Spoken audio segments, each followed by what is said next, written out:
This is a presentation of the Oklahoma Sports Network.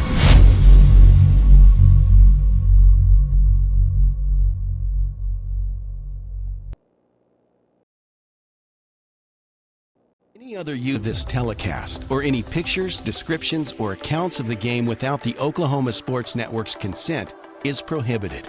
It may not be reproduced or retransmitted in any form, and the accounts and descriptions of this game may not be used without express written consent.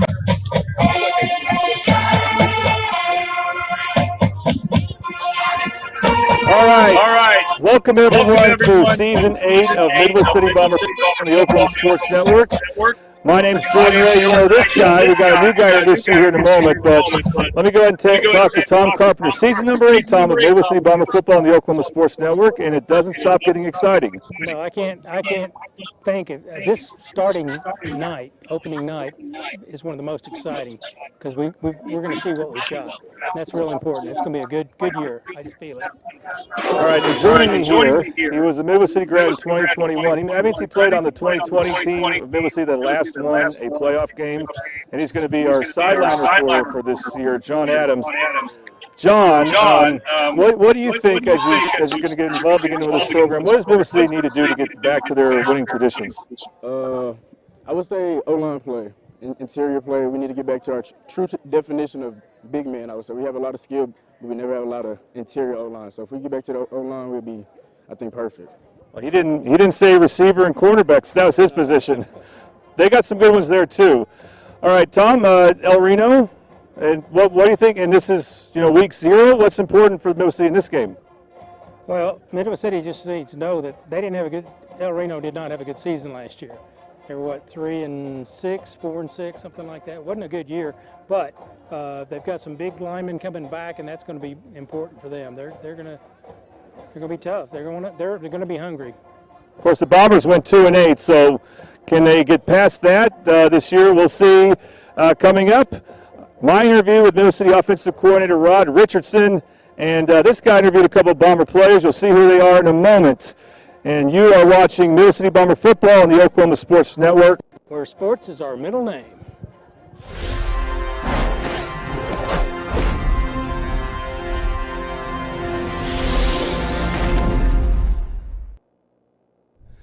Okay, I get to talk to Midwest City offensive coordinator Rod Richardson. I didn't get to talk to you last year, but welcome back.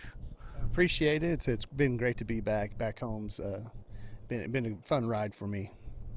What can you say about coaching under Coach Washington, first-year head coach last year, and you came in as well to help get things going. What's it been like seeing him develop as a head coach? Well, he's a great leader of men first and foremost, and so he's done a great job of helping build our culture back up. We were able to get a lot of kids out, keep the kids out. We were really firm on our summer numbers, and those things are all a tribute to him and what he's been doing, the time that he's been putting in. And he brings a lot of the energy from his college days and coaching in college and those things, and so he brings a lot of credibility to the field with the guys, and it's really worn off on everybody else. You had a scrimmage last week at Bartlesville. I know there's probably a couple other teams involved. What were your thoughts about the offense? We had a solid scrimmage.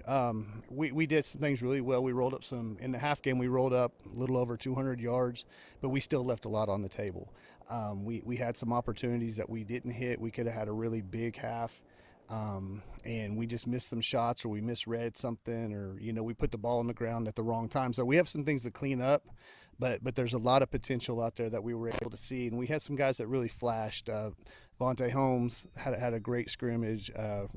Denham Friday did really well. We had touchdowns from Aiden Sutton and Josiah Brown. So we flashed really well, but now we need to see if we can put 4 quarters together. Let's talk about Denham Friday. Last time you were at Midwest City in 2020, that was probably DJ's best passing year at quarterback. What makes you excited about Denham, and how does he compare to some other quarterbacks you coached? He has a high level arm talent, so there's not a throw on the field that he can't make. So he can throw from one hash to the opposite sideline. He can push the ball down the field. He can show touch underneath. So he opens up the whole playbook in all the fields. So they're going to have to defend from sideline to sideline. They're going to defend depth. And he's done a really good job of protecting football. Hopefully, knock on wood, we haven't turned it over to this point. He's really protected the ball through our inner squads and through the scrimmage the other night against Skytook. He's protected the ball, thrown about 4 touchdowns with no interceptions, so he's been really great. Running game wise, what does the backfield look like, especially if we're taping this Wednesday before the game? Do you feel like you got 2 or 3 running backs you can throw out there? Yes, yeah, we do. Obviously, Vontae Holmes is going to be our lead runner right now. He's dynamic. He's a 10-500 guy, so he's an elite speed guy. And then we'll bring in guys like Trey Lee, Butler to spell him and do some things. And he's not a guy that we want to give 30 carries to right now. So we're going to need those guys to come in, get their 15 carries or whatever that split will be, and take some of that load off Vontae. But he'll be our lead back, and those other guys will contribute, and they'll do a good job. Reno, I was told they have 8 returning starters on defense, and that will be the strength of their team. What are your thoughts about the Indians? I know they haven't played yet either, so you have only limited knowledge of them, but what do you think? They're going to be very aggressive in their front. They're going to try to force us to throw the ball, or whoever they play. They want to control the line of scrimmage. They want to be very physical. They're going to bring a lot of pressure. So our job is going to be to counteract that, do some things that get them out of sorts and make their kids think a little bit. And we'll try to do those things and put a few things that make their kids move and think on the move. But other than that, we're just going to have to play catch and get some good runs when the opportunities present themselves, because they're going to win sometimes at the line of scrimmage. That's their bread and butter. So they're going to play a 5-2. They're going to be aggressive. We have to counteract that. All right, Coach, thank you for your time. Good luck. Hey, thank you for having me.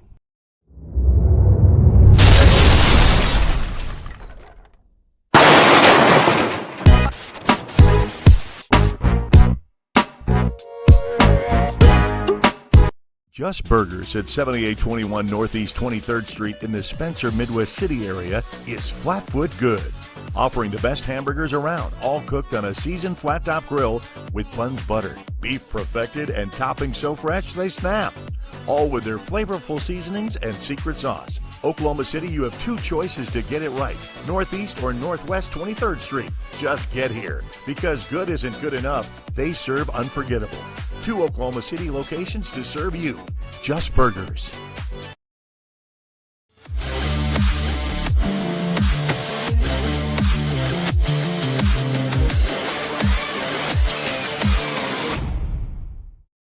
Hello, everyone. Welcome back to the Oklahoma Sports Network. What part of your game have you focused on improving the most? Technique. Gotta get a lot of technique down. Get ready for next level. So who's a player on the team that you think the fans should know about besides yourself? Probably Josiah Brown. Offensive, defense, who do you feel is the biggest strength of this team? Biggest strength of this team. Offense or defense? Outside of myself? I would probably give it to Aiden Sutton. He work hard. Try to take a lot of things serious. Got away with attitude. What do you think is the difference between this team this year and the team last year? I came up with a new chant this year. It's called One Love. So I just feel like as brothers this year, way closer than we were last year. And where does One Love come from? Myself, I made it myself. So I have a funny question. When you score or if you score, what's going to be your celebration? Dance, sing, anything.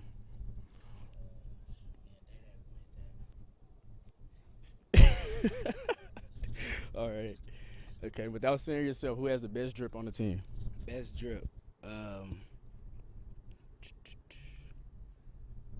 had to give it to Day. Day, nice with it, real nice. So who got the worst? Worst? Aaron Brown. No, DeQuan Washington. Okay. And so what's your goals for the end of the season? Come out with 12 or more offers.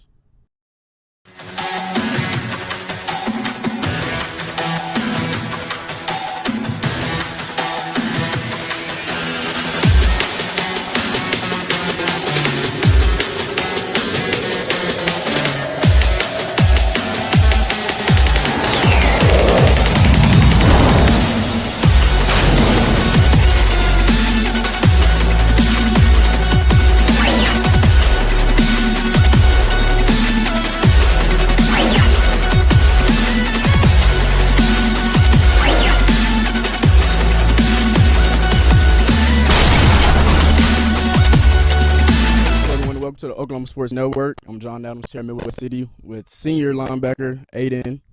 Welcome to the show. Thank you for having me. With the first game being tomorrow, what has practice looked like over the summer for you and your team? Practice has looked good. We've been putting in a lot of hard work, and we got a lot of guys developing, and they're just everybody's becoming better. So hopefully game goes good, great tomorrow. So what would you say is the biggest difference between this team this year and the team last year? Last year's team, everybody didn't get along. This year's team, everybody get along, everybody on the same page, and everybody just listens without like it being any conflict between each other. So yeah.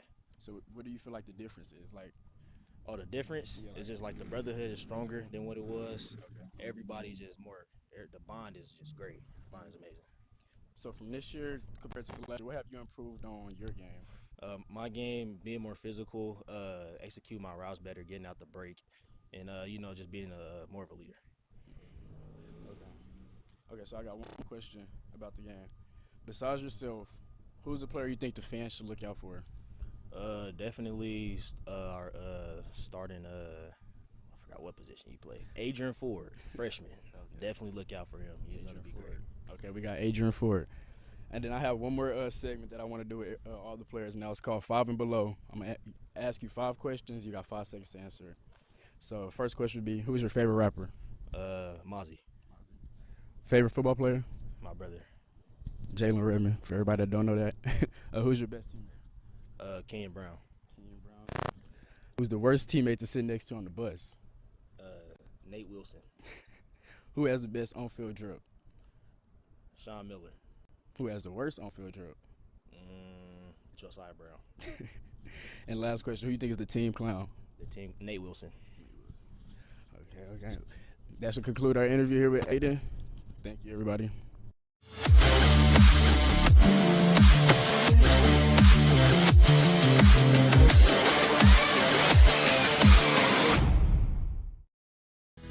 Sidelined by surgery, illness, injury? H2 Health can help. At H2 Health, formerly Valor PT, our skilled therapists create a program individualized for you with education and encouragement each step of the way. Whether it's sports or the activities of life, let H2 Health get you back in the game. Start now at h2healthoklahoma.com. No referral needed. Mention Oklahoma Sports Network and get a free t-shirt at your first appointment.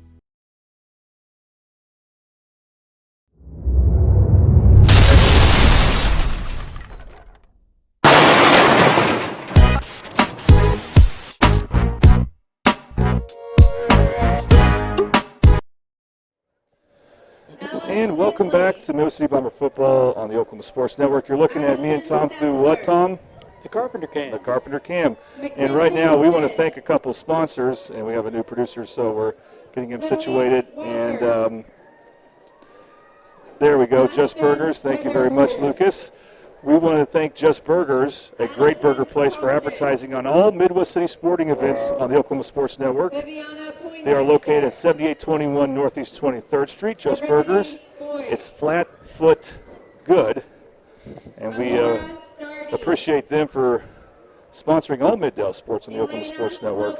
All right, let's look at, this is not a pleasant thing to look at here, Tom, but it is interesting. We're going to see if this will be the start of a new era. Not the injury news yet, but rather Midwest City's record for opening day since they joined the Oklahoma Sports Network.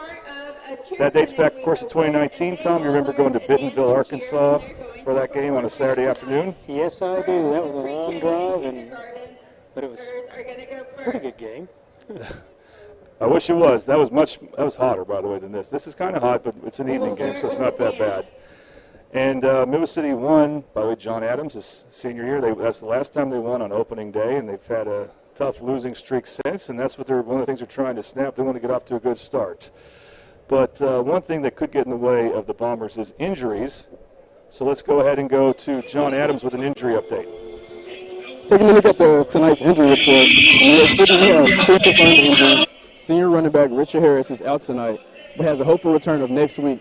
And also, freshman lineman Bryson Tato is out with the return date to determine. I'm tossing it back to Tom Carpenter with the keys of the game. All right. Take that. Are we ready? Yep. All right. My keys to the game. For the El Reno Indians, they don't need to look back at last year's 4-6 season. They just need to start anew. That's any team that has a losing record should know that they got to do something different. But I think that they've got that in mind. They've got to control the line of scrimmage on both sides. They have a lot of returning juniors and senior linemen that is going to help them with that. And then they need to expect the unexpected. They don't know what to expect from Midwest City. They haven't played us in a while, and there's been no scouting report. For your Midwest City Bombers, we also need to control the line of scrimmage with Day leading the way, and Daquan Washington, a couple of seniors in the trenches. They need to show some leadership and let's get the job done. Number 2, no dumb penalties. I've said that for years, and nobody listens to me. They got to be disciplined, and they've got to hold the line. They can't jump off sides and make the dumb plays. And last but not least, I have a saying, it's thank God it's Friday, but it's on a Thursday this time. Denham Friday needs to lead the Bombers into the end zone. They need to find it every time, and he's supposed to be our new hope, and I'm looking forward. From the scrimmages I saw, I'm impressed, so let's hope he can keep it going. Back to you, Jordan. All right, Tom, thank you very much, and we appreciate Bruce Shook for being our Keys to the Game sponsor. Okay, get that?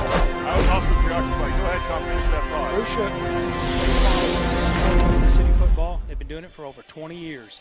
1816 South Air Depot in Midwest City. Bruce Shook. Okay, sorry for the confusion. We got that taken care of now. We're going to take another break. When we come back, we'll have the coin toss and then starting lineups for your viewing pleasure. And then, of course, the game, as it's a new season for the Midwest City Bombers. And you are watching Midwest City Bomber football on the Oklahoma Sports Network.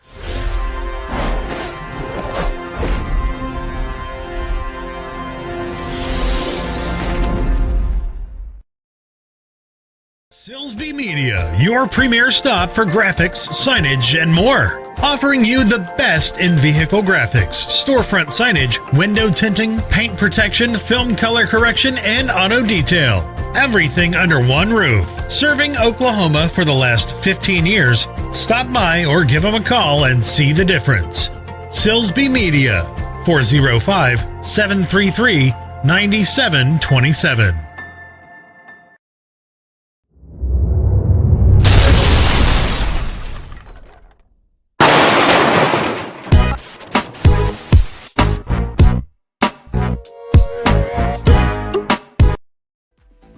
Every goal begins with one decision. Welcome to Copeland's Performance Fitness Center. Basketball, pickleball, golf, batting cages, sports performance, all under one roof. Built for athletes, families, and everyone in between. Train hard, recover smarter. Copeland's More than a gym, a destination.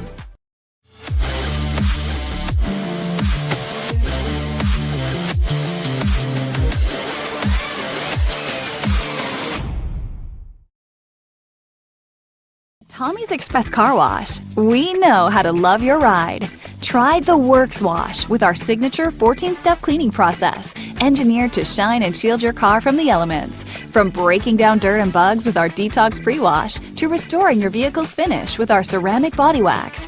Give your car the best with our Top Wash. Then complete the clean with free vacuums and mat washers. Download our app and get your first 30 days of the Works for free. Tommy's Express. Love your ride.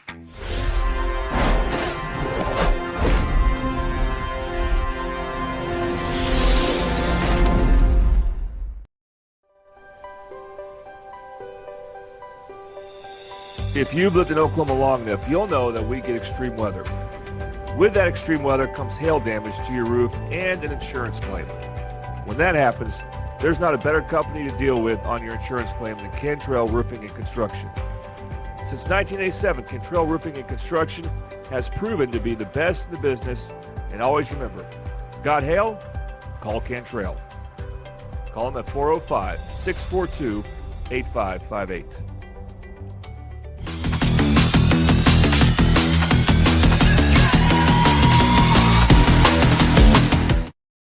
Take your drive and passion to the next level at SWOSU. More than 100 fields of study, including career-ready options in pharmacy, nursing, education, and hands-on with engineering technology, scholarships, tutoring, and advising, along with professors who know your name. At SWOSU, we have your back. Scan the QR code or visit swosu.edu. Find your program. Find your people. Go Dogs!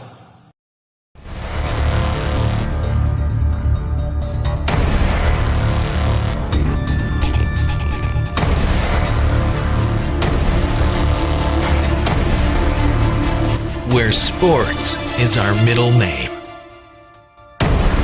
We are the Oklahoma Sports Network. College is more than just going to class. College is a journey. It's meeting new people and making new friendships that will last a lifetime. It's learning from professors who care about you and your success. And finding out it can be really fun and rewarding. It's discovering that thing you want to do for the rest of your life. Cameron University is all about helping you grow and succeed. Because your success is our success.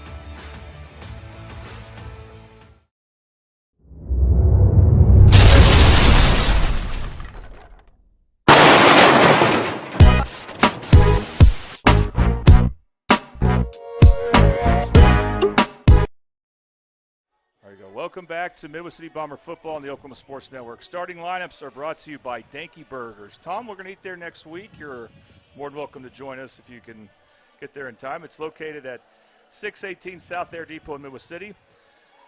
So we got another burger joint that is advertising for us. And, hey, we can't get enough burgers. So it's the burger joint Midwest City didn't know it needed. Smash, sauce, repeat, Danky Burgers. And here we go, Midwest City offense. Starting with this, Denim Friday. You know, Tom, I think he started out at Carl Albert last year and then came to Midwest City from Choctaw, if I'm not mistaken. I'm just not sure. I just know he transferred in, and I think it's a good transfer. Yeah, well, he was listed in your keys to the game last year when we played Carl Albert. So, anyway, also a new name to us, Javante Holmes is the running back. The wide receivers are Davion Cochran and Josiah Brown. Tight ends, another new guy to us, Devontae McCatherine, and Aiden Sutton. He is familiar to us, the other tight end. The offensive line looks like this for the Bombers from left to right. Dadrian Jones, Zontae Sanders on the left side. Daquan Washington will be the center. Antonio Aguilar, a sophomore, will be the right guard. Justice Moody will be the right tackle. For the Bomber defense, Kenyon Brown, good to have him back in a way. He was on the team last year. He had transferred to Del City but came back, and we're glad to have him back on the field. Is one defensive end. Jaden Favors is a nose guard. Landon Miazza, the defensive tackle. John Grigsby, the other defensive end. The two linebackers, L.J. Thompson, a freshman starting. Not the last freshman we'll mention either. Brandon Greenhoward, the other linebacker. The defensive backfield for the Bombers, Adrian Ford, another freshman, will be the nickelback. The safeties are Treshawn Lee and Kayvon Curry. And the cornerbacks, Aaron Easton, also a freshman, Tom. And Sean Miller, of course, one of those guys will be probably replaced by Richard Harris when he comes back and healthy. Let's look at the Bomber coaches. And how about a close-up view of the Bomber coaches, led by the head coach, Jaquez Washington. In his second year with Midwest City, he also coaches the safeties and calls the defensive plays. The offensive coordinator for Midwest City, Rod Richardson, a former Bomber himself, in his second stint as a Midwest City coach. Brandon Webb, a former Division I offensive lineman at Oklahoma State, is the associate head coach and co-offensive coordinator. Grant Schreppel is the offensive line coach. I'm sure he gets a little bit of help from Brandon Webb, but I'm sure he's a good coach on his own right. So a lot of these guys, these last couple of guys are new, and we've got some more new guys. Ty Ellis, a running back, is the running backs coach. And then we got Samuel K. Jr., Tom, I don't know if you remember him, but class of 2018. Right. So he graduated with Jalen Redmond. Yeah. And he coaches the wide receivers. Next, we got Talib Pinnell. He is the linebacker coach. And I hope I'm doing the next guy correct, the defensive ends coach. But I got Yabo Adebowale is the defensive end coach. And I went over that with him. And if I – he said. Yeah, that sounds right. If I messed up in any way, I'll try to do better next week. A couple more to show you. We got Chris Smiley, the defensive tackles coach. And finally, the longest tenured Midwest City coach. We love him at the Bombers at Midwest City High School. DBC, Dominic Barnes-Carr, the cornerback coach and the special teams coach. Let's take one more break for the coin toss. You're watching Midwest City Bomber football on the Oklahoma Sports Network.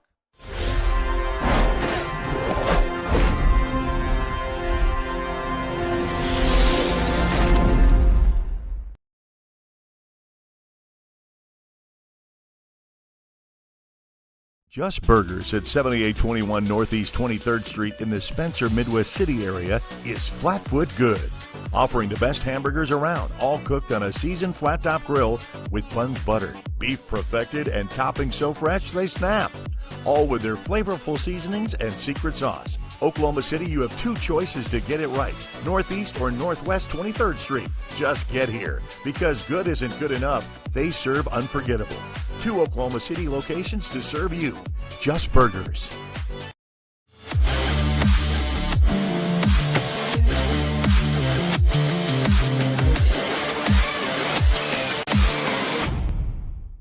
Silsby Media, your premier stop for graphics, signage, and more. Offering you the best in vehicle graphics, storefront signage, window tinting, paint protection, film color correction, and auto detail.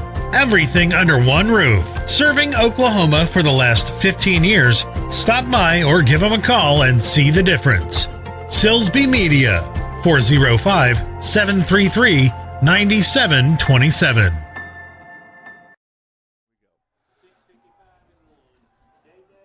Welcome back to Midwest City Bomber football on the Oklahoma Sports Network. Tom had his headset off, but he's back on now. Coin toss brought to you by Rice Law Firm. Tonight's coin toss sponsored by Rice Law Firm. In life, some things are left to chance, but your legal representation shouldn't be one of them. At the Rice Law Firm, we don't believe in coin tosses. We believe in results. Connect with the Rice Law Firm on Facebook or call our office in Midwest City when needed. Rice Law Firm, don't take any chances with anyone else. Located at 1401 South Douglas Boulevard A in Midwest City. All right, let's see if we got a good camera shot there. And, well, we don't have it ready to go at the moment, the close-up, but we still have the wide shot by Gavin Smith. Learn to be good sports. So on white talking to white, blue talking to blue. No trash talk, no cheap shots. Play hard till the whistle blows. When that's over, help each other up, get back to the huddle, okay? You guys are the visiting team. That's a heads. That's a tails. I'm going to in the air and let it hit the ground. You're going to...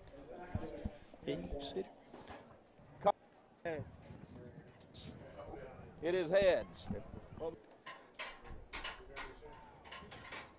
he said receive. Yeah, he said receive. About me, yeah. Okay, which end we go? Step over there, blue. Step over here, white. Face each other. So we got white. Win toss. They get to receive to start the game. All right, guys, you're going to kick from a box. You'll have second. Receiving the ball. All right, thanks, John. We'll get to see Denham Friday first, Tom. I'm looking forward to it. Can't tell you how much I'm looking forward to this. Yeah, just Midwest Cities, Gavin. Okay, as we wait for that, let's go. Once again, we thank the Rice Law Firm for being the coin toss sponsor, and we want to mention a couple of other sponsors as we get started here. Kickoffs, which is we have our first of the season coming up, brought to you by Patrick Newby Farmers Insurance, a local family-owned agency since 1978. Scan the QR code or give them a call at 405-733-7671 for a free quote. As the Bombers come out to take the field, I like these uniforms, Tom. I believe they're brand new. They look sharp. Yeah, it's a new design. Also, our first half sponsor for this game is Whataburger. We ate there, the one on 15th Street in Midwest City. At Whataburger, we believe in one thing, more. Introducing the More for $4 menu, 4 iconic sandwiches, $4 each. Whataburger, come y'all. At participating locations only, prices may vary. Located at 5925 Southeast 15th Street in Midwest City. Okay, let's get the Whataburger logo up. And let's get the scoreboard up, and let's get ready to rumble here once more time.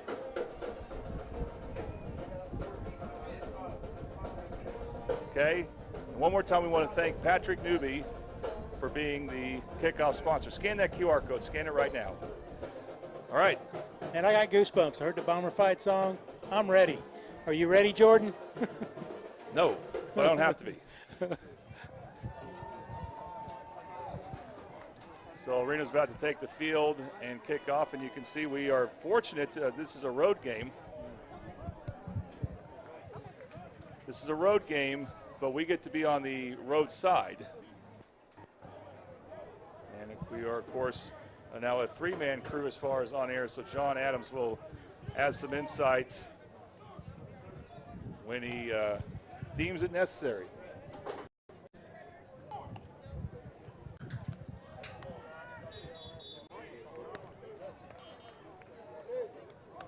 One of the things we'll look for, Tom, is there going to be a chance for a return? I hope so.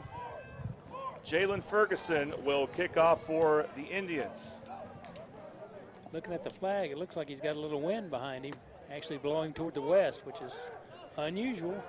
One of the back guys for Midwest City, Javante Holmes, who is, we expect to see him a lot of running backs. We may see some early action from him as a return man. And bombs away, the season's underway. They kick it short. Midwest City could get good field positions taken by the up man left side. And we are about the 35-yard line where Midwest City will begin their first possession of the season.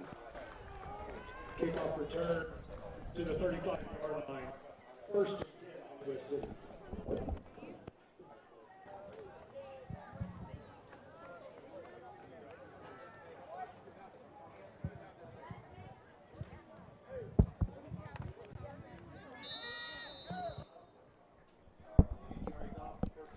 Okay. Let's get the first punch. Technical difficulties, but you can see the Bombers have Cochran lined up right, and they got a couple guys with those softer helmets. And here's the first snap for Denham Friday. Handoff, stumbling was Holmes. He maintained some balance here, and he's running hard. He's got 4 yards. And that's about as tough a 2 or 3 yard gain as you'll see. We'll see how much officially it is. It's about 3. Yeah. He got thrown back a little bit, but still, I mean. So 2nd and 7 coming up. One thing we heard about Friday is he can make all the throws.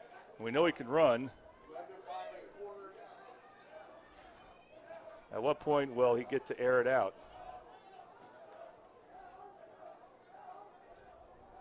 Trips to his right.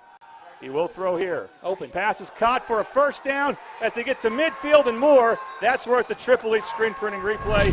Catch made by Josiah Brown. I'm sorry, Aiden Sutton. Aiden Sutton, that's number 6. They changed some of the numbers around. The tight end, Aiden Sutton, a senior, off to a great start. And Midwest City's in business in Indian territory. 38-yard line of El Reno is the Bombers, and we got a whistle blown. Tom, what do you think happened there? I think somebody might have lined up offsides. I don't know. And you are correct. It's on El Reno, making it 1st and 5. All replays brought to you by Triple Elite Screen Printing.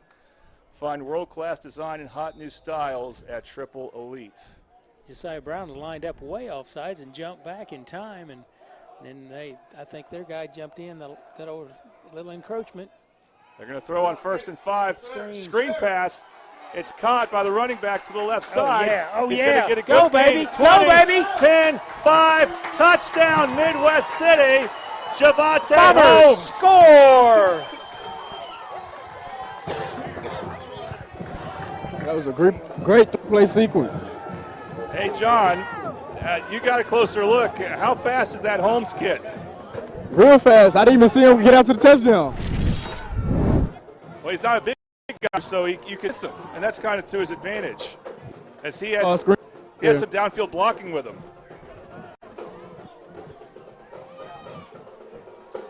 Davion Cochran, besides being very fast, Tom, can kick, but they're not going to kick with him. They're going to go for 2. How about that? That's awesome. They want a timeout, and they will get it. So Midwest City will be charged a timeout. They'll be down to 2. Already got sheets. No, it's a flag. Oh, never mind. They got a flag in first. No, they're still at 3. Now they kick now. Will be the interesting question is 6-0.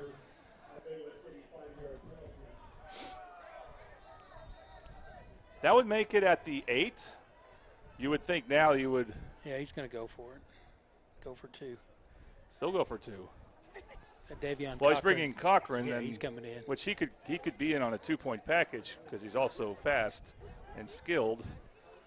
But this may indicate, nope, they are going to go for 2 after the penalty. So it's a PAT. Friday.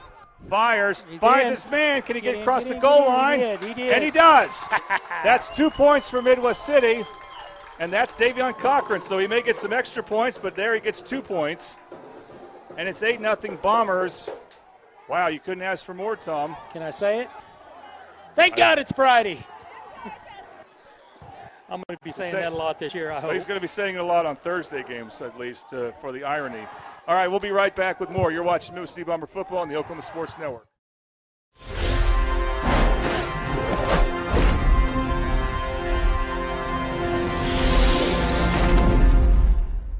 Silsby Media, your premier stop for graphics, signage, and more. Offering you the best in vehicle graphics, storefront signage, window tinting, paint protection, film color correction, and auto detail. Everything under one roof. Serving Oklahoma for the last 15 years. Stop by or give them a call and see the difference. Silsby Media, 405-733-9727.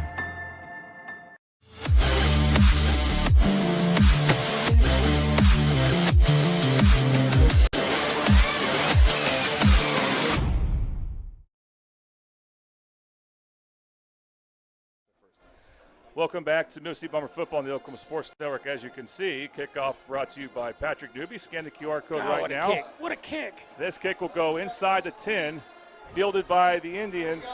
It's number 17 who gets tackled by 2 guys and hit hard, including by number 16, Taheem Kemp. He barely made it to the 20. And that was Jaden Ferguson, who also kicks for El Reno with a kick return there. For the Indians, Nathan Ashmore is their quarterback. Great start for the Bombers. And that's what we've been needing for years, a good kickoff. We hadn't had it. I think the last time Midwest City scored first on their first game was in 2022 when they got off to an early lead against Carl Albert. They ended up losing that game, but they did score first.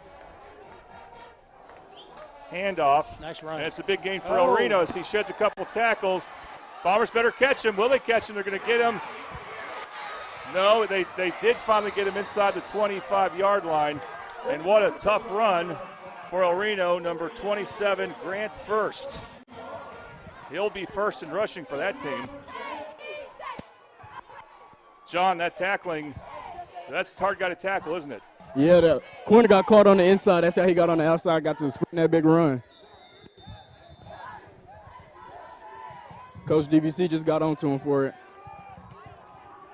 Well, let's see if he might get the ball again. It's interesting his name is First. He's going to get them some first downs. This will be a quarterback keeper left side, and there'll be a good solid run for Ashmore. 8-yard gain, so 2nd and 2. El Reno's in the red zone. Bomber defense tested early.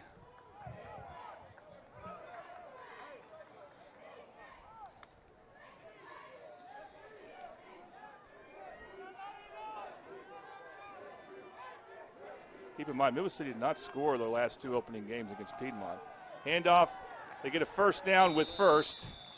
So they get all the way inside the 10, so it looks like it'll be 1st and goal coming up.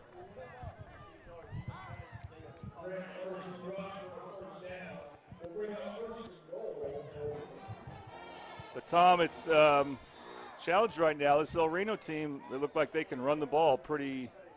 They got a couple of stout runners with their running back and quarterback. And you got to respect both their abilities to run. Right.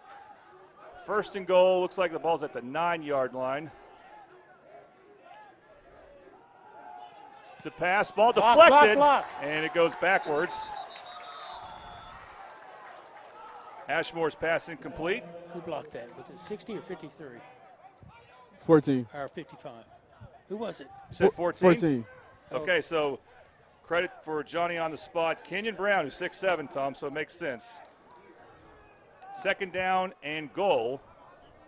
Welcome back, Kenyon. Absolutely, and this is the first good defensive play for the Bombers. Can they get a couple more? 2nd and goal from the 9. Nathan hands it off. It's First. He's going to drive his legs. He gets inside the 5, I believe, to between the 5 and 4 yard line. It'll be 3rd and goal coming up. A bunch of Bombers brought him down. Interesting decision for El Reno. I think they probably are confident enough in the run game. Maybe they'll run it twice. Bombers need to get someone in the backfield. They're going to make a sub, Tom. They're going to bring in some size. This Midwest City. Daquan Washington, he's the one I said. Yep. He's a senior. He needs to show some leadership right here. Just stack them up. He can be a one-man wall, that's for sure. 3rd and goal. And again, it's an easy touchdown. They run it right up the middle with First. Again, he scores the first touchdown for the Indians.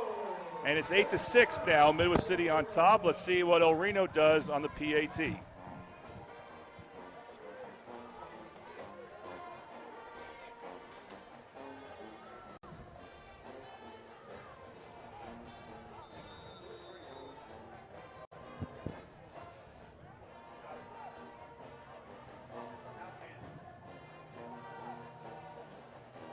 They will go for the tie here. They're bringing a new running back.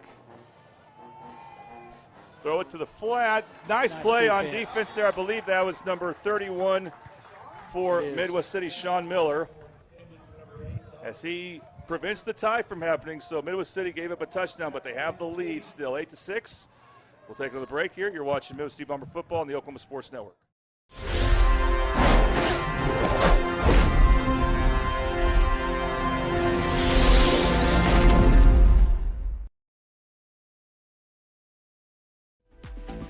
Every goal begins with one decision. Welcome to Copeland's Performance Fitness Center. Basketball, pickleball, golf, batting cages, sports performance, all under one roof. Built for athletes, families, and everyone in between. Train hard, recover smarter. Copeland's, more than a gym, a destination.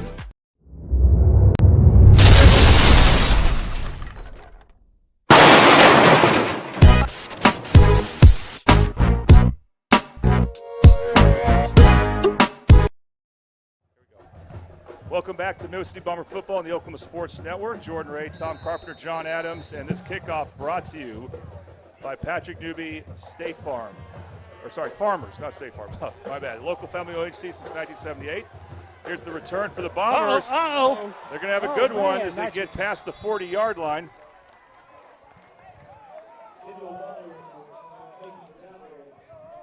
And I believe that was 29 for Midwest City. That is Butler, Kendall Butler Jr., a sophomore. So another promising young player for the Midwest City. And the first drive will start at the second drive, sorry, for Midwest City will start at the 44-yard line.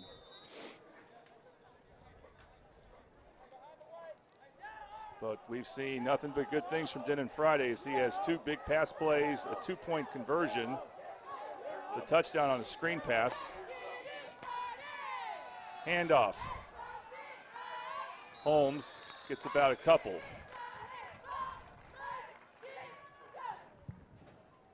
Javonte Holmes, a junior, only 5'7", but he shows he has got a lot of speed. And Tom, I mean, effective enough running there that we'll see if that keeps Reno honest and sets up the pass well. Right. Second down. They'll throw it, and it's bobbled and caught by Sutton. Oh, he stumbled. He may have had a gain there, but he's falling down, and that's about a yard. And third down coming up. You're seeing they're running some screens here. I think he lost the side of the ball for a second, and then when he picked it back up, he stumbled a little bit and cost him a couple of yards. But that'll work soon. It'll work. 2 catches already for Aiden Sutton. Now we got third down.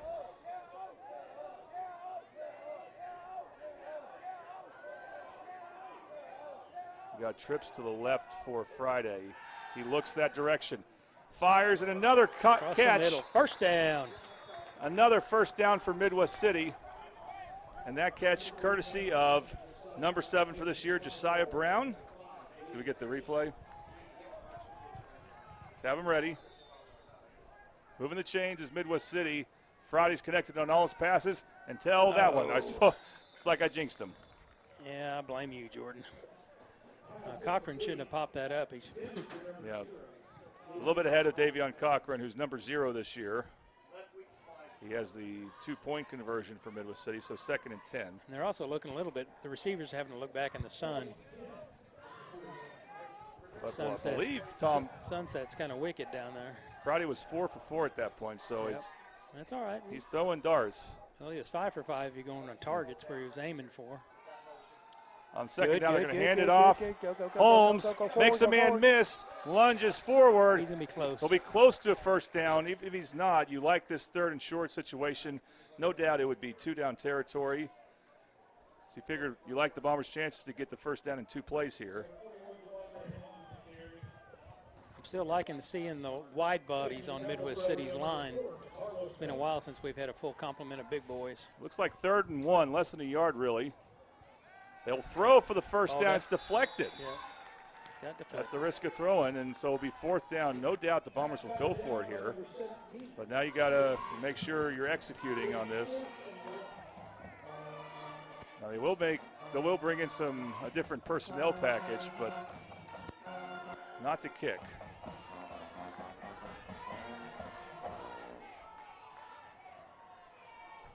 John, any prediction what they're going to do here? It's looking like Aiden Sutton is going to come in at QB. Oh. Maybe Jalen Redmond play. You would know about that. A bit of a jumbo package. It is Sutton who takes a snap. He needs to go get that first down. He does. He's going. He's going. Sutton's going to go to the 1-yard line. He got down at the 1. Man, that's some rumbling, bumbling, stumbling right there, buddy. Golly. Boy, for a second, Tom, it's kind of deliberate. I was like, hey, start dancing around once you get the first down, Aiden. But good blocking. He was pretty safe the whole time. And the Bombers now at 1st and goal. This is the first red zone opportunity for Midwest City, and all red zones are brought to you by the city of Midwest City.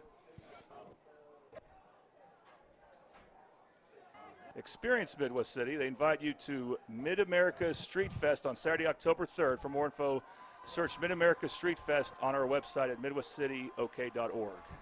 1st and goal for Friday and the Bombers. He's got one in the backfield with him. That one will take the handoff, and he's going to be stood up. That's Zoe Leverett. Remember him from last year, Tom. Yep. He's a big guy, so he's a guy you like in this situation, but you really had nowhere to go.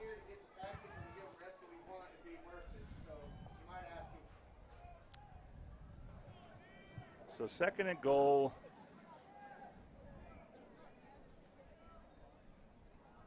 Looks like it's at the 2-yard line. Leverett will come out. And they're going to bring Holmes back in. Maybe they'll give him a shot at this end zone here. It is Holmes. And he got stood up as well, and he goes backwards. They read that one. Looked like a sure touchdown for Midwest City. He's now questionable at the moment as we got third and goal coming up, and they lost yardage.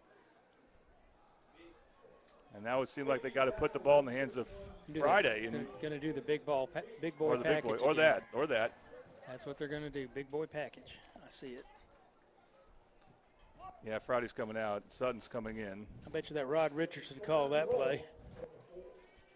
He's not looking at me. He's down at the other end of the press box. This is as close as we've ever been to the Midwest City coaches. Third and goal. It is a jumbo package with the 6'4" Aiden Sutton taking the snap. And then we got, what do we got here? Offsides. Coach Richardson thinks it's offsides. It'll move it closer. It'll move it closer. Well, there's been 2 penalties, Tom. They've both been offsides on El Reno. Yep. We'll take them. But that's one of the reasons you want to do that. Well, we did have jumping. one. We had one last time we were down there. Oh, yeah, that was on the PAT. You're right. Yep.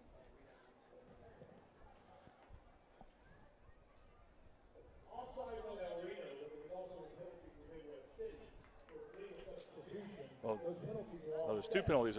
There is a penalty on Midwest City for illegal substitution, which means they should redo it. But it's still third down, isn't it? Yeah, third down.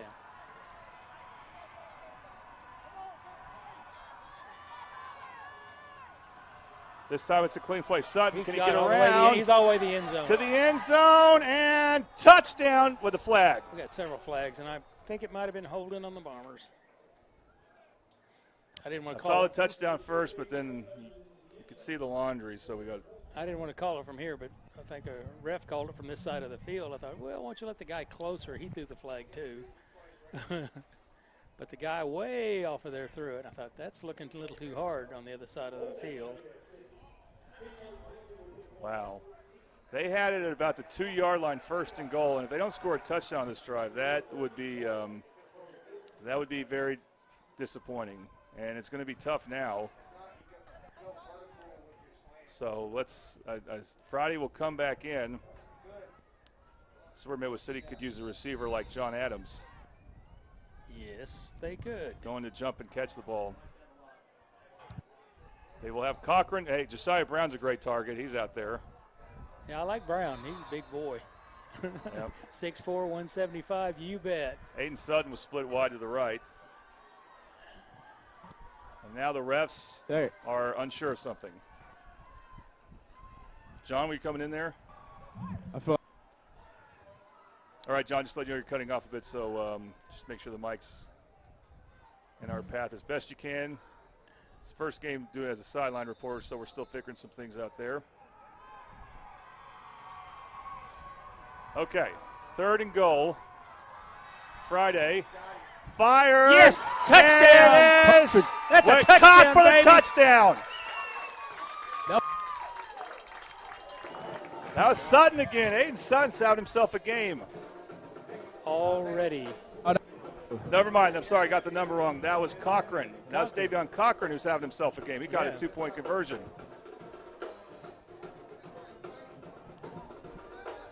And if Midwest City can convert this PAT, they will be up by 2 scores.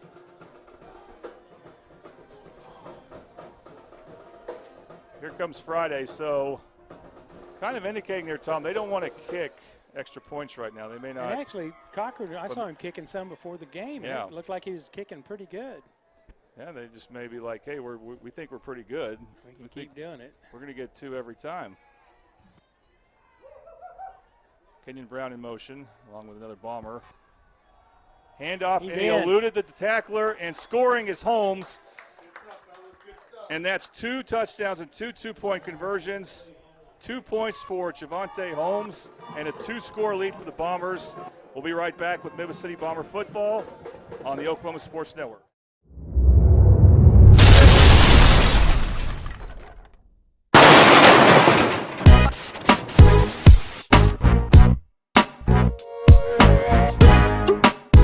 At Tommy's Express Car Wash, we know how to love your ride.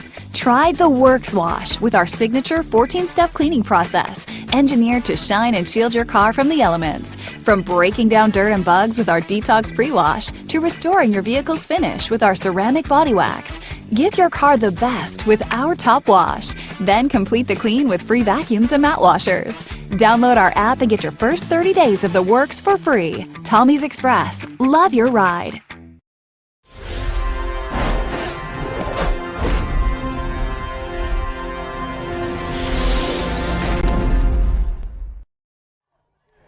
And welcome back to Middle City Bomber football on the Oklahoma Sports Network. Jordan Ray, Tom Carpenter, John Adams. Here's another kickoff brought to you by Patrick Doobie Farmers Insurance. Scan the QR code for a free quote. Kick is fielded inside the 20, and not much of a gain. Oh, he fumbled the ball. Did he fumble it? Oh, he's out of bounds. He's out of bounds first. He still fumbled it. That for El Reno receiving the kick there was number 20, Aiden Smith. All right, Tom? Drive summaries brought to you by the Yarn Shop. Life is too short for boring yarn. Inspired by yarn, made by you. 1319 Gateway Plaza in Midwest City. That was for the Bombers. A 56-yard, 9-play drive capped off with a 2-point conversion. The final on that is 16-6 is the score. 10-point lead with 3:49 left on the clock. All right, so Tom, you can't help but be very impressed with this Midwest City offense. From what we've done in the past on opening day, this is a bonus.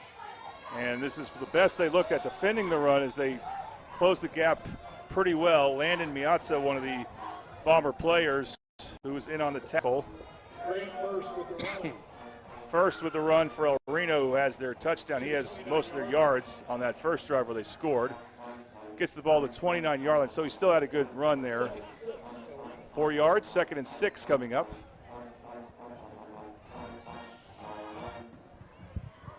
Well, I thought the strength of El Reno was going to be their defense. They had more returning starters on their defense. I just noticed a lot of linemen. Yeah. Maybe the opposite, but we'll see. We're still early in this game. It's first again. Gets the right Good side and tackle. tripped up there. Let's see that replay. 35. For Midwest City. L.J. Thompson. He's a freshman, yeah. Like we heard that. about him. Had a kid. Had a kid. Hey, John, let me know if he reminds you of L.J. Jackson, right?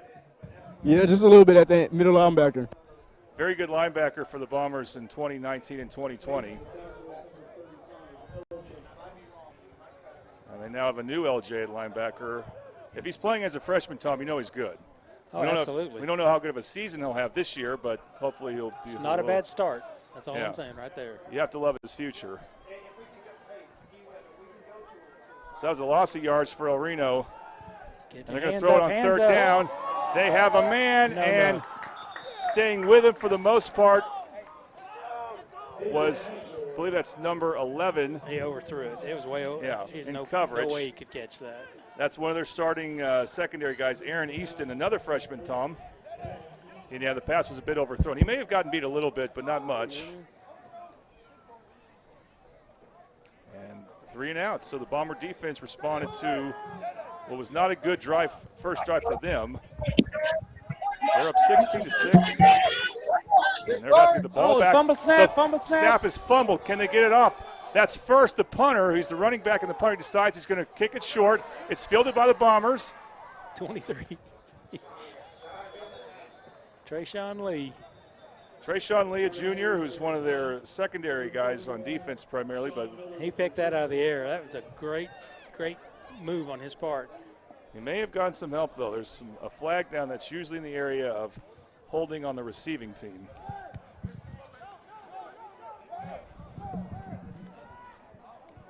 And this will be our we won't have another road game, Tom, for Midwest City until, I want to say week 5, when we go to Guthrie for the first time, I think.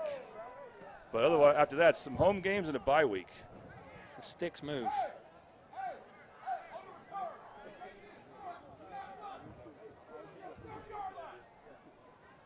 You can tell Coach Washington not happy about that penalty. Well, can you blame him? Although that's not necessarily a dumb penalty when you're trying to block it for your guy to get down the yards to the sticks. So we'll just see what we can do with it now. We're on the 43. Okay, so I'm interested to hear more about that, Tom, in a moment. But on first down, they throw it short. Like this play. They get about every bit of yards they can. As good right back pursuit by El Reno. They get close to the line of scrimmage.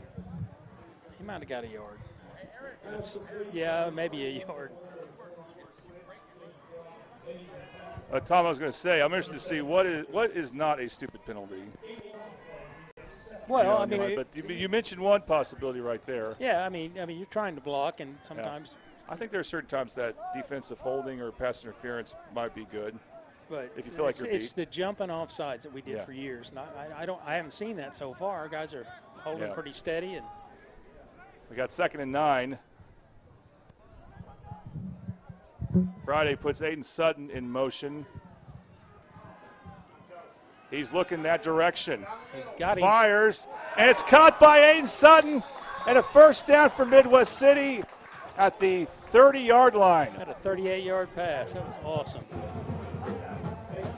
Boy, Tom, I mean, we interviewed him before yesterday, and we knew he's good, but he's dominating this game. They throw it short to Cochran. Cochran on the bubble screen. Can he turn the corner? He's still going inside the 5. Got a hold of him. He's still going. And he'll go out of bounds inside the 5. Let's see that Triple Elite screen printing replay if we can.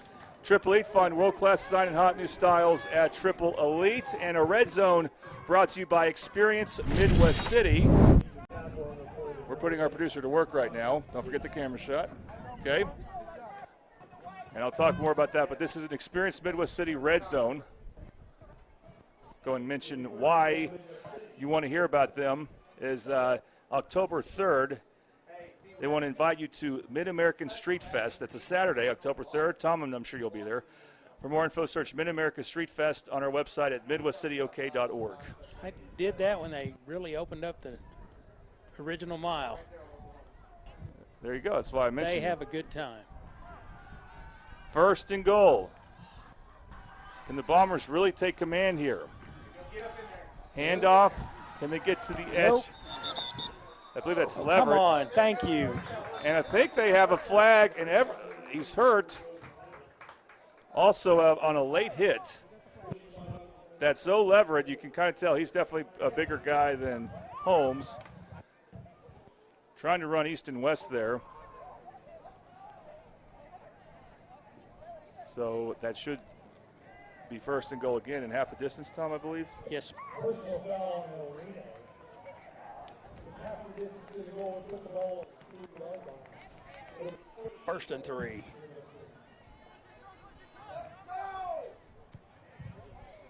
This is the good as Midwest City guys look. Stretch their lead even some more. Good. Oh, sweeping on the left side. It's Sutton. But he gets tackled backwards. Not yet. Well, no, he's still going. He's still moving. Can he avoid a big loss? Can he get a gain? Well, there's a flag. It's probably going to be on Midwest City. And Sutton, wow, boy, did he run hard there. Face mask, so let's see if they got Well, that would offset, and Sutton is a little banged up. He'll probably need to come out. He has his helmet off.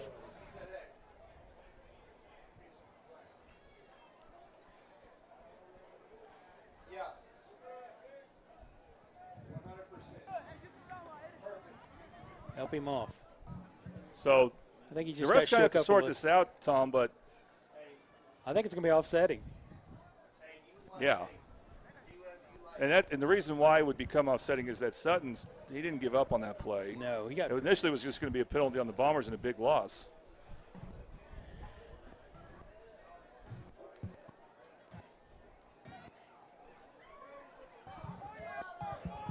Face mask on them.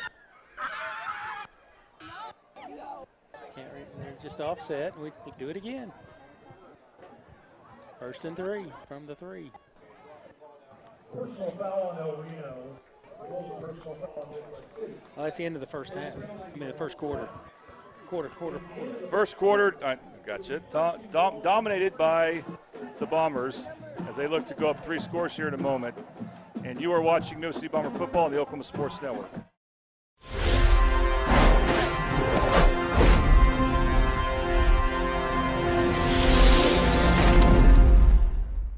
Just Burgers at 7821 Northeast 23rd Street in the Spencer, Midwest City area is Flatfoot Good.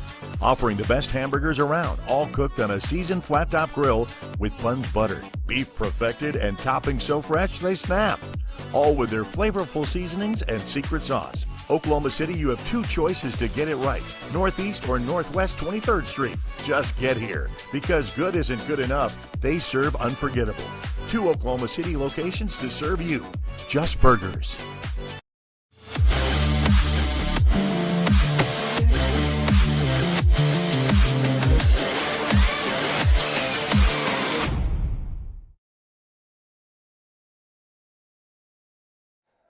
All right, the second quarter is about to begin here as we switch sides on the field.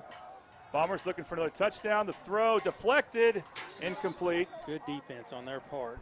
Now, Reno was ready for that as that is, I believe, the second incomplete pass, the third incomplete pass by Friday.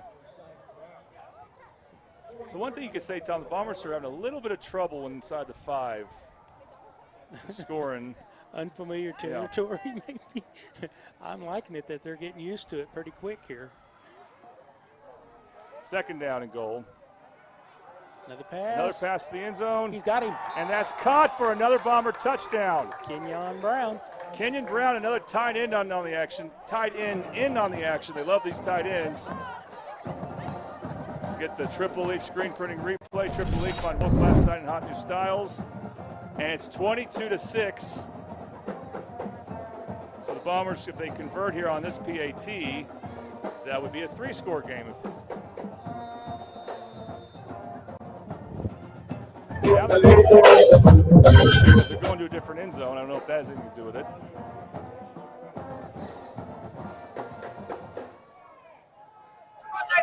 And now we'll see what Davion Cochran's leg is like. See, he puts that's like a laser beam there. He definitely kicks it hard and kicks it good in this case. So it's 23-6. That's a 3-score lead for the Bombers on the Oklahoma Sports Network.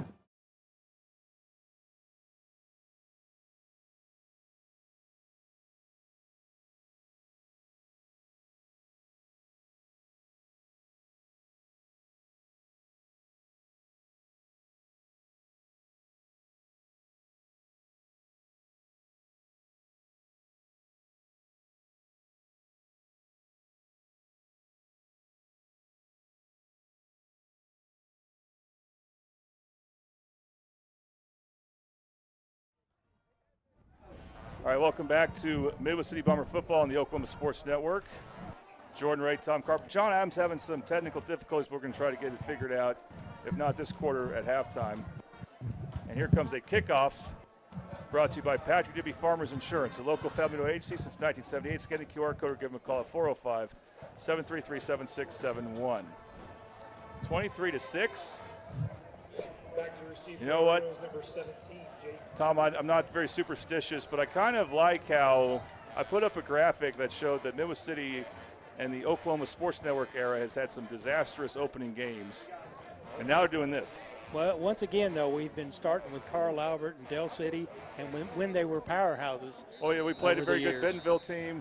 We played a very good team from Texas. They were their state champions from the year before. That team from Texas in 2021. Yes. And Piedmont, the last 2 years, shut out Midwest City.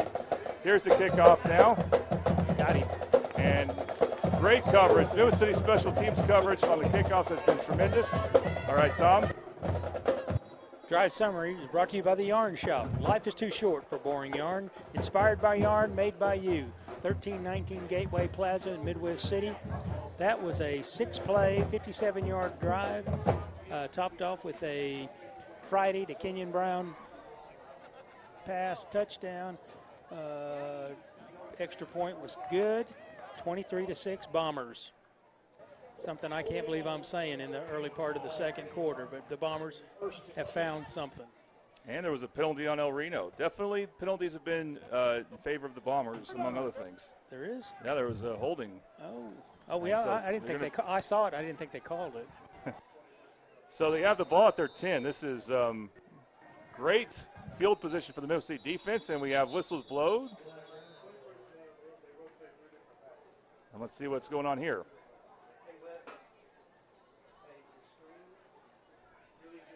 I didn't see a flag. I don't think they were. Maybe they weren't. Yeah, just penalty, stepping it off. Somebody lined up off sides. Oh. That would be your stupid penalty I was talking about. You dumb penalties. You can't do that. We can't do that. Well, they call it illegal substitution. And you had you had him pinned, really, and it doesn't mean you still can't do something, but it looks like Jaden Favors is coming out. I don't know if it was on him or not. They run it. They're probably going to get a first down here and more. As he close to the 25-yard line. That was First. That is his last name, First. It's an interesting last name to have. What's your last name, First? First shall be last. I could go on and on with that. He's a good running back. He helped them score a touchdown on their first drive, and the Indians desperately need a touchdown here. So we maybe have a timeout. Yeah, we got an injured player. Oh, it's a Bomber, too. Is it? I'm seeing a white uniform. Oh, yeah, it is. I wonder who it is. All right, well, we'll take a break. We'll try to get you who that is here coming up. Let's take an injury timeout right here on the Oklahoma Sports Network.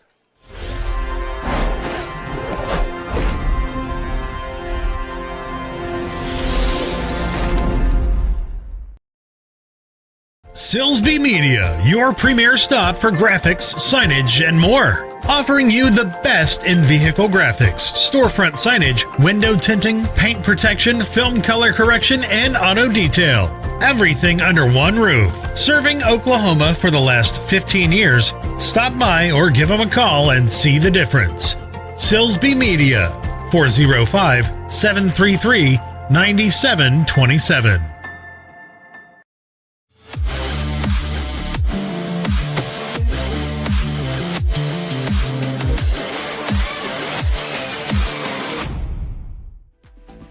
Every goal begins with one decision. Welcome to Copeland's Performance Fitness Center. Basketball, pickleball, golf, batting cages, sports performance, all under one roof. Built for athletes, families, and everyone in between. Train hard, recover smarter. Copeland's, more than a gym, a destination.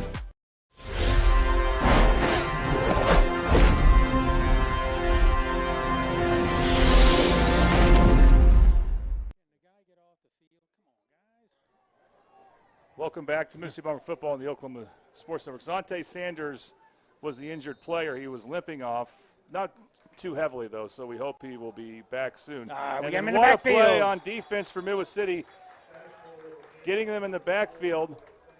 Let's see, a 50 and a 60, maybe 50 and 60. Sean Dugan, or I mean, need help with this. Ducuna, and then Jaden Favors.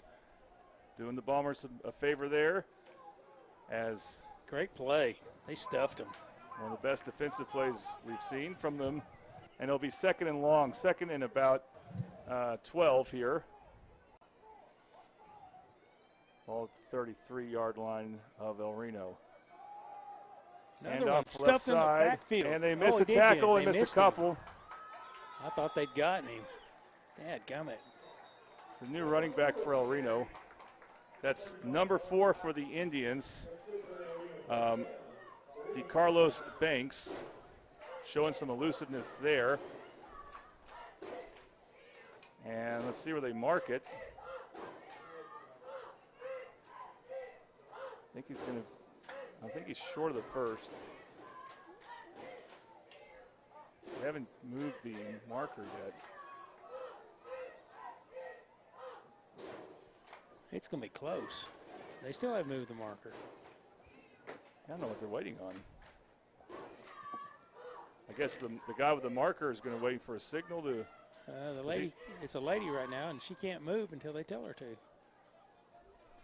Official should move over there and tell her. Well, I'm talking about the one holding the down. And they still have it as second down, I think. Do we have a penalty? They're going to step off? I'm confused why he's standing the way he is.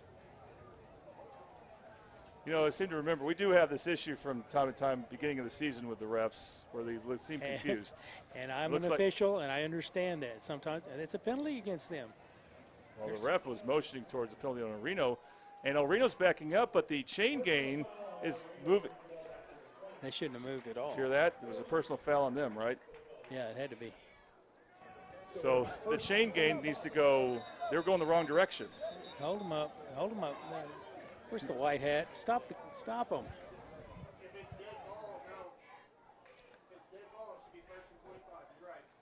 Okay, so they got a first down in the penalty. That's where we're confused, and that's why they went back. So the chain gain was right. And on first and long, they get a lot of that yards back. On the handoff there for El Reno, I thought I heard number 31. I think that was first, and it was Miller who made the tackle, Sean Miller from Midwest City.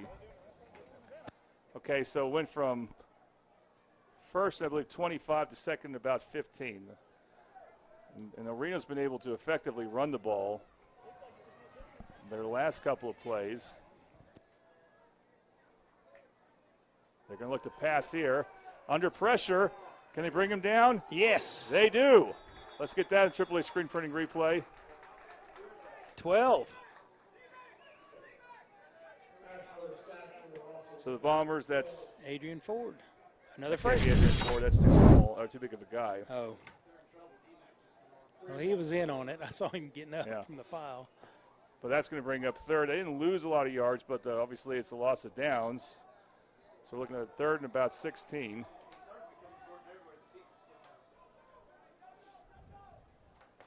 And we haven't seen the Indians look to throw the ball downfield much. Nathan Ashmore has been very much held in check, other than maybe a couple good runs. And he'll be tested here on third down. And, yeah, number 12 is blitzing. And the pass is caught. He's open. They found the opening. But he's still short. Short, but maybe they'll go for it now. I don't think so. That'd be crazy. I don't know. When you're down 17. Well, that's true, but it'd be tough going to halftime. They've also been able to run the ball well. They're trying to get them to jump off sides. They may have a timeout. This is a fourth down play. Obviously, will feel very significant. Bombers take the timeout. Now they got 2 left. Let's get those folks and hydrated. We'll take a quick break here on the Oklahoma Sports Network.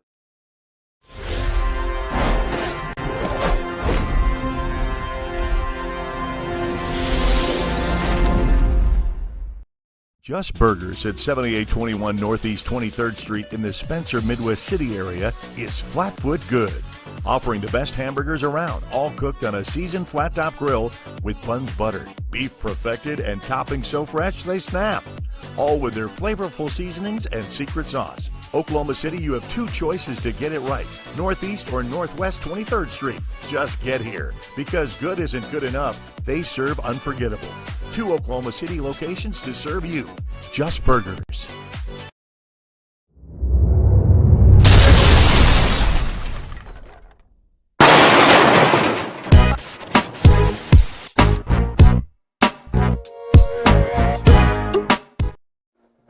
Welcome back to Mississippi Bomber football on the Oklahoma Sports Network. Fourth down here.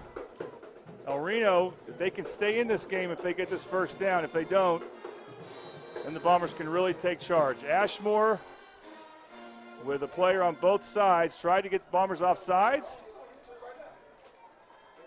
Not happening yet. And now I think El Reno's calling a timeout. They ran out of time. To avoid a penalty. The shot clock had counted down. I looked over there. It was already 0. Went, where's the flag? They must have got the timeout just in time. All right, well, we just called a timeout. So right now what I want to do is show you what we got next week. Tom, when's the last time Midwest City played Enid? Was it like a decade ago, roughly? Oh, it's been a while. I'll have to look that up. But that's the opponent on a Friday, so it's 8 days from now. Midwest City taking on the Enid Plainsmen. Again, your pregame coverage on the Oklahoma Sports Network starts at 6:30. 4th and 2. So They were willing to just try to get him off sides. Didn't work, but they still want to go for it. Ashmore. Hand off to First. No, he got it. First down. He hits that hole hard. First got to first. I'm sorry, I had to do it. Adrian Ford definitely made that tackle, but you want one of the defensive linemen to get to him. But you've seen effective blocking so far from the Bombers. From El Reno. This is what we need some more of. Rotate some of those linemen in. Just let them stay a little fresher. Because their guys are getting tired. What do they say in basketball, Jordan? Tugging their shorts? Absolutely. He got another run. But and it's First with another, or close to a first down. I think he got it. Yeah. Back to the left side. Keep in mind this drive started at the El Reno 10.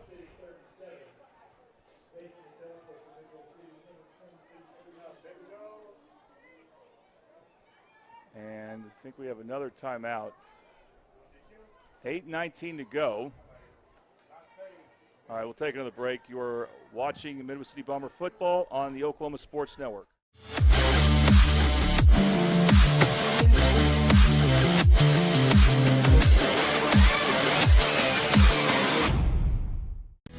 Sidelined by surgery, illness, injury? H2 Health can help. At H2 Health, formerly Valor PT, our skilled therapists create a program individualized for you with education and encouragement each step of the way. Whether it's sports or the activities of life, let H2 Health get you back in the game. Start now at h2healthoklahoma.com. No referral needed. Mention Oklahoma Sports Network and get a free t-shirt at your first appointment.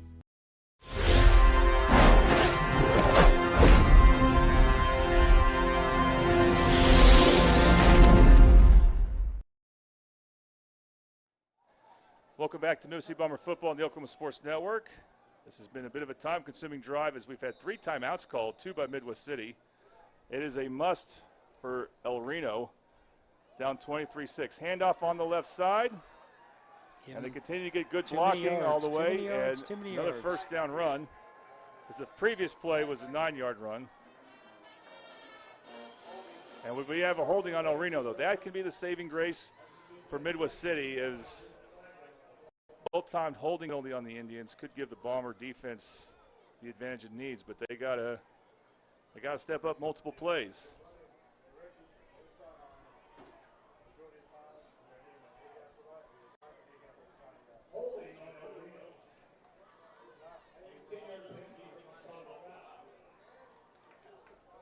Oh, that's gonna be a blow to them. Be about 10 yards, 9 yards. Second 9. For them, though, they can still get the first down in 1 or 2 plays, so it's not drive killing yet. The Bombers have to take advantage, but it is 2nd and 9. And they moved. Quarterback keeper. And they get him out of bounds. Oh, the ball was on the ground. I think it went out of bounds if it was a fumble. That run by Nathan Ashmore. And it was enough for a first down.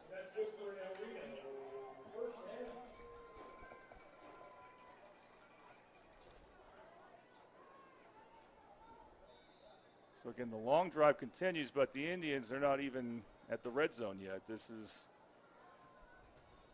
had some penalties as well, so they've actually gained a lot of yards, but penalties have kept them from getting better field position. But they do have a 1st and 10. Tackle. Right side, and Aiden Sutton made the tackle there, I believe. That was number 5 for Midwest City. Kayvon Curry. Well, that's still a good first down run of about 7 yards. They got 2nd and 3 coming up.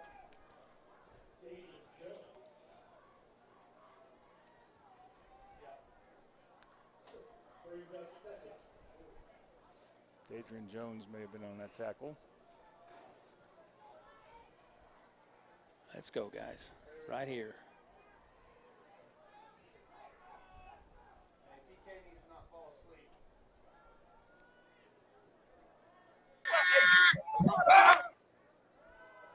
We'll be a keeper. Yeah. And this time the Bombers were ready for it. That was the pursuit they need. And lose 3.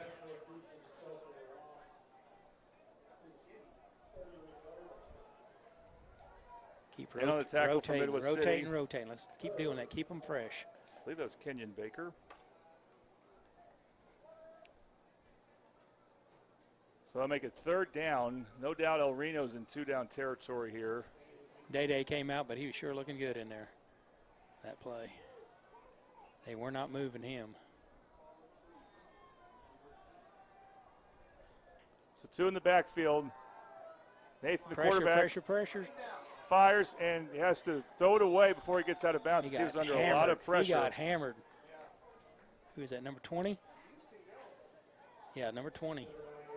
Jalen Muse, remember him from baseball? Yep, ball player. So 4th down, so Bombers defense has stiffened here, forcing Nathan Ashmore of El Reno into a tough throw.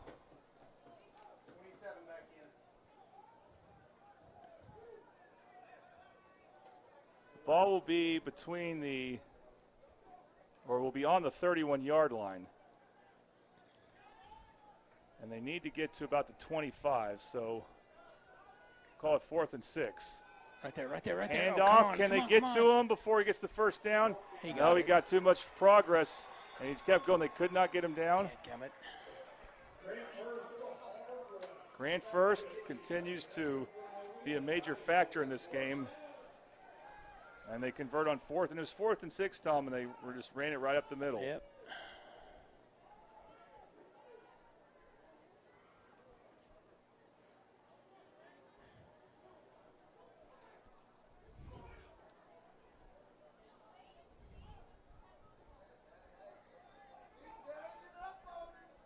So 1st down and right at the red zone of El Reno here. Ashmore will throw here. Evades one rusher. Hands up. And that pass is well short of his target. Oh, man, that could have been a pick right there. Now, I'm kind of almost at the point where I'm surprised El Reno doesn't just run the ball every play. I know their coach told me yesterday they want to be balanced. And they do have one big pass play that's kept this drive going, making it go from 3rd and long to 4th and short. So they converted 2 4th downs.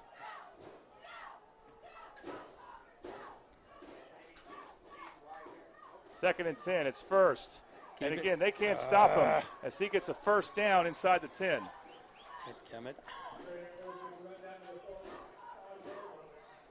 That's 15 plays this drive, 15 plays. Well, it's got to be so frustrating for Coach Washington, who's the defensive coordinator. And he's got some big boys he can put on that D-line, but so El Reno's got some big boys too. 1st and goal.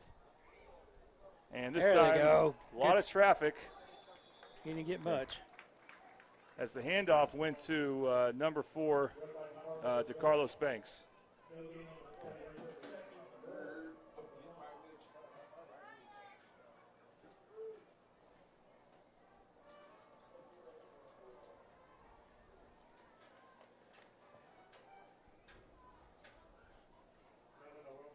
So 2nd and goal.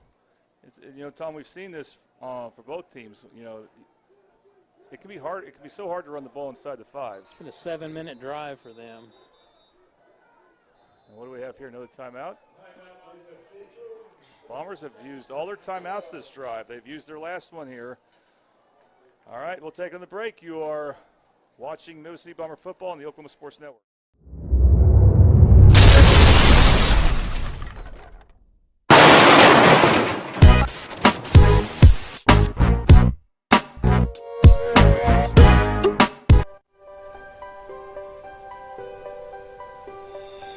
If you've lived in Oklahoma long enough, you'll know that we get extreme weather. With that extreme weather comes hail damage to your roof and an insurance claim. When that happens, there's not a better company to deal with on your insurance claim than Cantrell Roofing and Construction. Since 1987, Cantrell Roofing and Construction has proven to be the best in the business, and always remember, Got hail? Call Cantrell. Call them at 405-642-8558.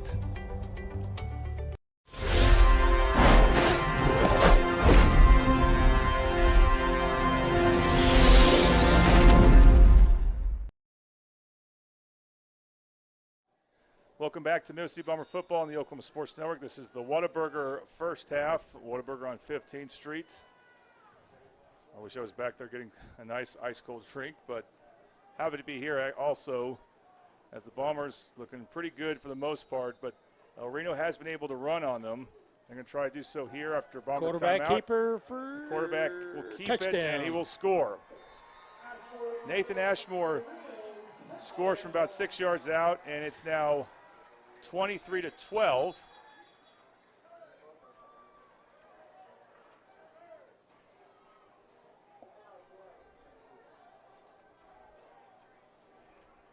And the Bombers have another player down.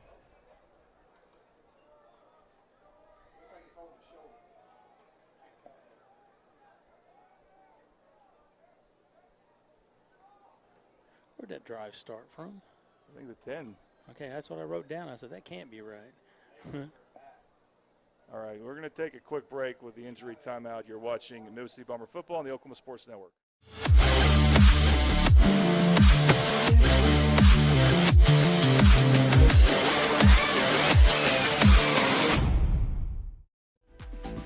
Every goal begins with one decision. Welcome to Copeland's Performance Fitness Center. Basketball, pickleball, golf, batting cages, sports performance, all under one roof. Built for athletes, families, and everyone in between. Train hard, recover smarter. Copeland's, more than a gym, a destination.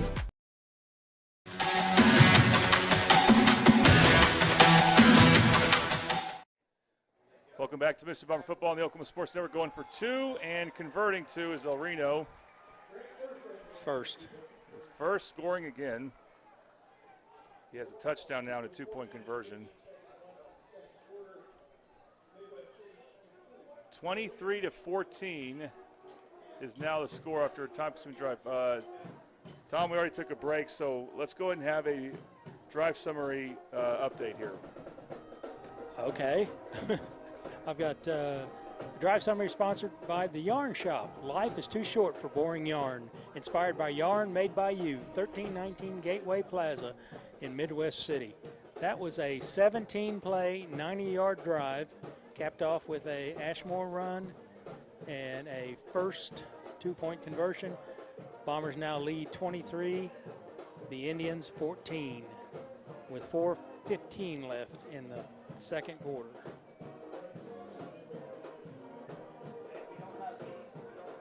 We have other games on the Oklahoma Sports Network today, and it's the Thursday of week 0. That's that may be a first for Midwest City, playing a Thursday of week 0.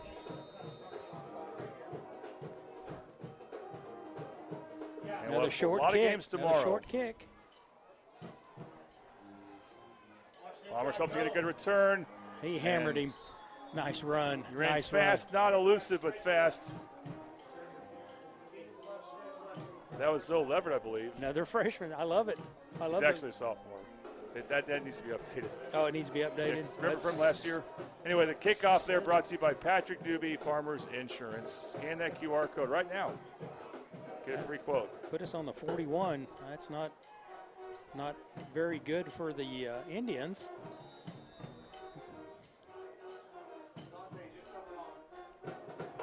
Sante Sanders is back, Tom, and he was banged up He's tough. in the first quarter. He's one of those senior leaders I was talking about. He's in at left guard. So long rush for the offense. Here's Friday. Handoff. And that was good pursuit for El Reno. Defense, 51. Great tackle there. Desmond Riley. Made by Desmond Riley. And as he brought down Holmes, Javonte Holmes, for a loss. You got the penetration in there, and there was no stopping that tackle. It's going to be a loss of 4. Well, you want 3. You want to get first downs after your defense gets eaten up like that. So we'll have 2nd and 13, and I imagine we're going to see. We at least want to keep their offense off the field till halftime. Denham Friday puts Cochran in motion. Well, Another screen pass, and this time they were ready for it. So 3rd and long coming up. Good play there by Jaden Steele, a senior. As there's another screen pass to Coleman. And they lost more yards. We're looking at about 3rd and 15. And the good news is they didn't stop the clock. Did we not go out of bounds? Did I miss the rule on that? Maybe they stopped his motion. Palmer's probably want to run this down before they snap it. They want to get the first down, but they want to drain as much clock as they can in case they have to punt. They're going to go for the first down, and the pass was well short of the intended target. Cochran, the intended receiver, and now Midwest City will have to punt for the first time this season. Also, Friday's pass was in the vicinity of Aaron Easton. I guess they're keeping your shot clock because it doesn't look like they're working. The clocks are working in the end zone. So 2:40 left to go. It's going to be a huge defensive drive coming up for Midwest City. Well, Reno will get the ball to start the 3rd quarter.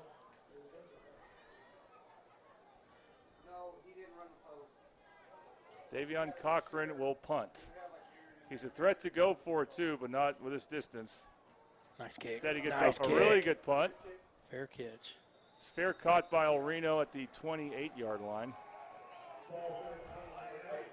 That was received by number 11, Bradley Evans. We need to suck it up right here, guys.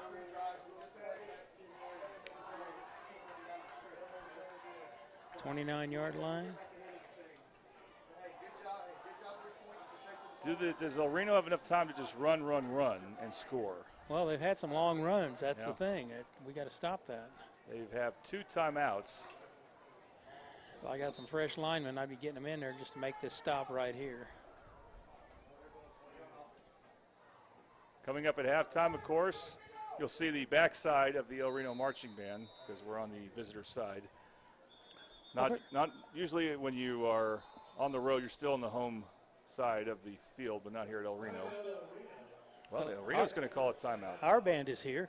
I've heard them. Yeah, but I don't know if they have to face the home crowd still. I'm not sure. El Reno called it timeout, Tom. That's interesting because the clock had stopped. I mean, they hadn't started this drive yet. So, I wonder what happened there. That may be just a coaching mistake, or someone wasn't ready for something as far as what play they were going to run. I hear the Bomber drum line. How do you feel like this? They had maybe a trick play ready to go or something? That'd be too obvious. Yeah. Now that you've stopped. That's why they called it timeout. I mean, they were going to before they called the timeout. Especially if they want to run the ball, you would like to have all the timeouts you can to stop the clock.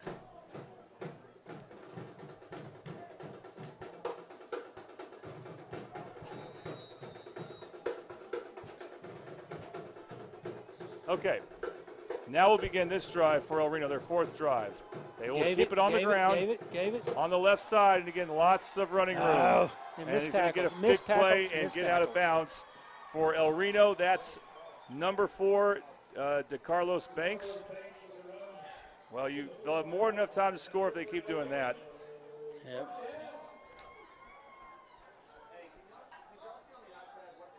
Quarterback's limping a little. So now El Reno has the ball at their 45-yard line. Still over 2 minutes to go. The clock is actually running right now. No, it stopped. It stopped at 2:25.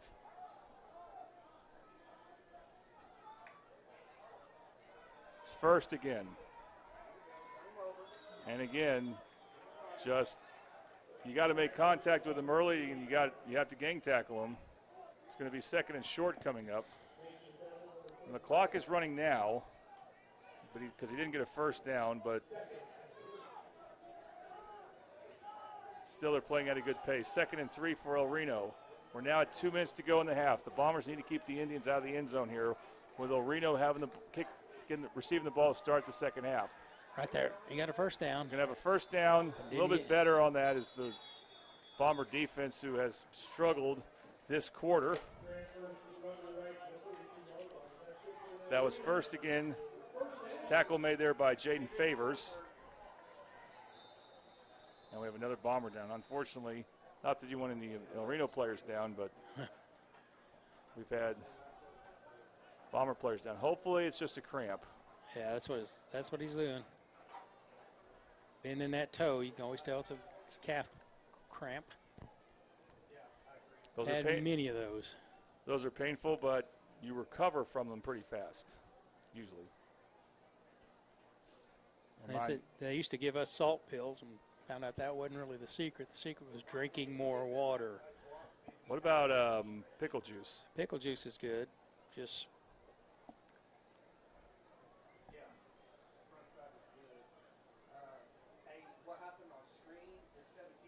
that does give the Bomber defenders time to strategize some. The injured Bomber player, so he'll have to come off. Ford. Another freshman. Called his name a few times. One of the freshmen that is playing and was starting for him on defense. Which, for this good a show this early with all the freshmen that are in there, I'm impressed. Because these guys can do nothing but get better. I think they understand the concept of what coach is trying to do. And second down. There you hand go. off. Stop him, pull him down right there. And actually that's first down, so the clock will keep running now as the El Reno handoff went to number 23, Rebel Rivas, another senior. We're down to 90 seconds. And El Reno will hurry up a bit. Second down coming up. They will deliver it. They will throw here. Bad throw. Sideways pass is incomplete. That's going to stop the clock. The intended receiver for El Reno was number 8. Probably a good move on his part, throwing it away, because his guy was pretty well covered.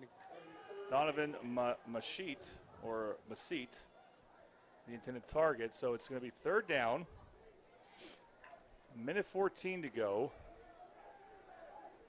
And it is in the Bombers' favor if they put El Reno in passing situations. I'm not sure if that's what this is here. You got twins, and right? We may have another timeout by El Reno. It's not. No, Midwest City. They got our last one. I thought they already called 3. I missed one during that scoring drive. So 1:14 to go. We'll take a quick break here, and you are watching Midwest City Bomber football on the Oklahoma Sports Network.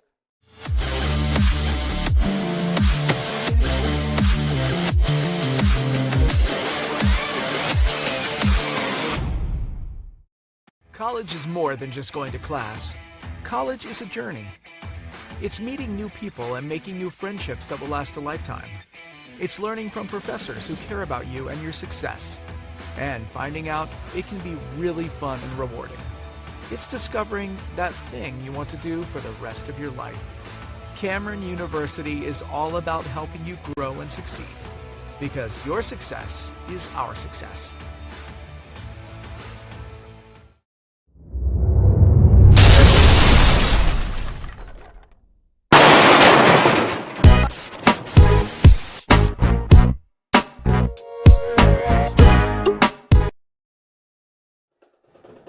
And welcome back to Midwest City Bomber football on the Oklahoma Sports Network.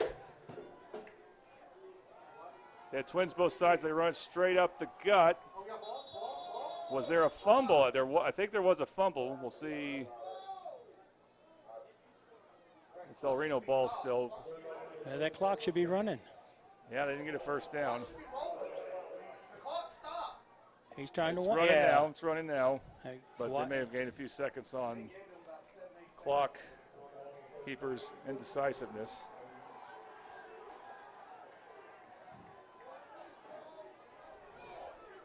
They're going to go for it on fourth down. Quarterback keeper, and he got it. Looks like he got it out, stopped the clock. We're at 46 seconds.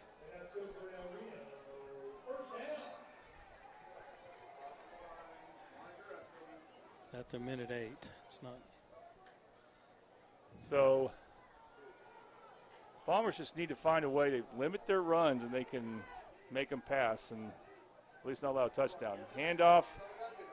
Again. There we go. The Indians have one timeout. We'll see if they call it here. That was Banks on the handoff. Not much of a gain. Clock is running. This is good for Midwest City. 20 seconds. El Reno's now in a situation where they have to throw. I thought they had a timeout. I may have been wrong. They're going to run it again. Will it work, though, for a touchdown? Oh. Wow, it does. It's first. That's disastrous. Dadgummit.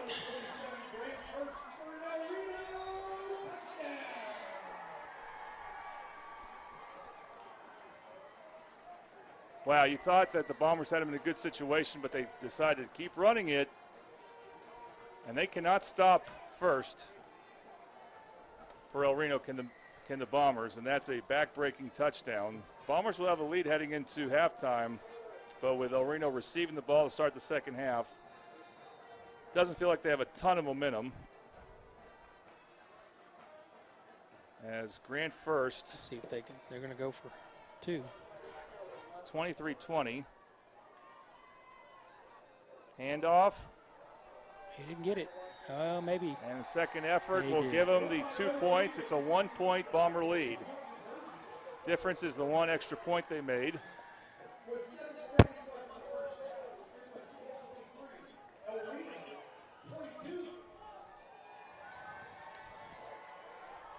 So we have enough time for a kickoff. Maybe a short return and then 1 play. There's a couple of moments when the Bombers were returning kickoffs, as we have a Patrick Newby kickoff coming your way. We thought that maybe they could bust one and get a big play. So maybe it could happen here. We got some razzle-dazzle. They'll probably do an onside kick. So you want to have speed on the front lines then if that happens.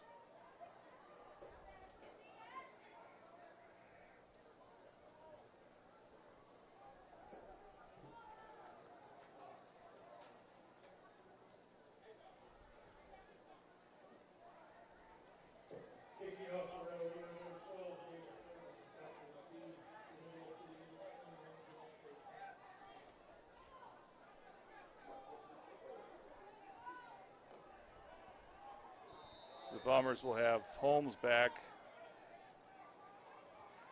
as well as Butler. They do kick it short. Fielded by Zoe Leverett. He's going to try to get to the edge. He ain't no quitter. He ain't no still quitter. Going. You might want to lateral it. Nope, it's just a long kick return. You love that if you had more time. But that's how the first half will end. Midwest City dominated the first quarter. El Reno dominated the second quarter. And we have a 1-point game with El Reno to receive the ball to start the second half. And you are watching Midwest City Bomber football on the Oklahoma Sports Network.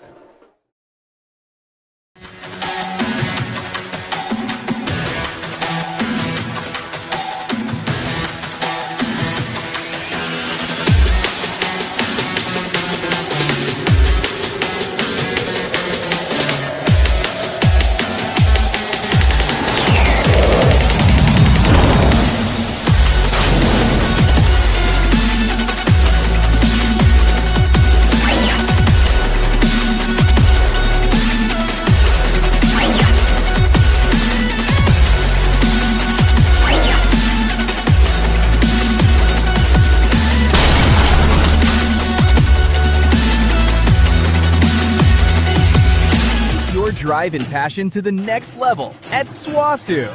More than 100 fields of study, including career-ready options in pharmacy, nursing, education, and hands-on with engineering technology, scholarships, tutoring, and advising, along with professors who know your name.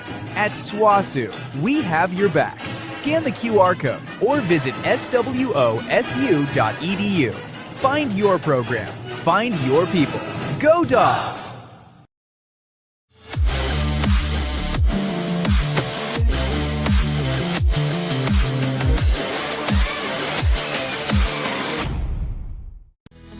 sidelined by surgery, illness, injury? H2 Health can help. At H2 Health, formerly Valor PT, our skilled therapists create a program individualized for you with education and encouragement each step of the way.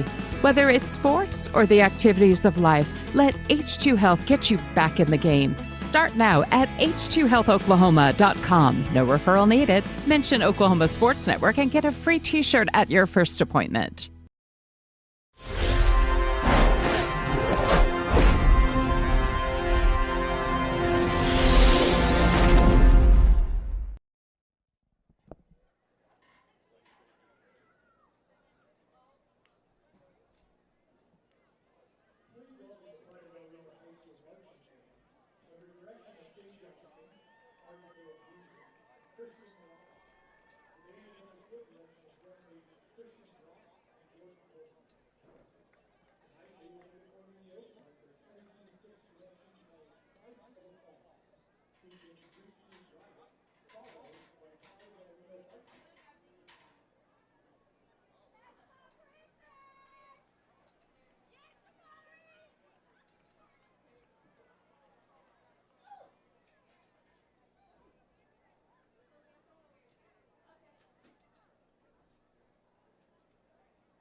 Actually, go and have the start playing commercials.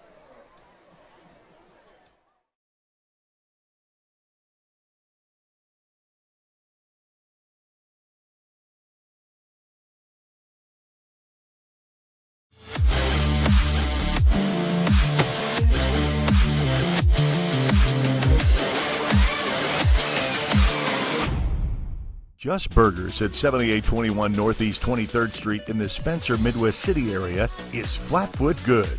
Offering the best hamburgers around, all cooked on a seasoned flat-top grill with buns buttered, beef perfected, and toppings so fresh they snap. All with their flavorful seasonings and secret sauce. Oklahoma City, you have two choices to get it right. Northeast or Northwest 23rd Street. Just get here. Because good isn't good enough, they serve unforgettable. 2 Oklahoma City locations to serve you. Just Burgers.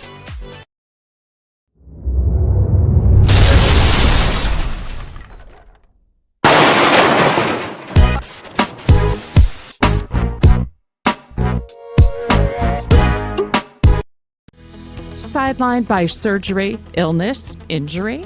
H2 Health can help. At H2 Health, formerly Valor PT, our skilled therapists create a program individualized for you with education and encouragement each step of the way. Whether it's sports or the activities of life, let H2 Health get you back in the game. Start now at h2healthoklahoma.com. No referral needed. Mention Oklahoma Sports Network and get a free t-shirt at your first appointment.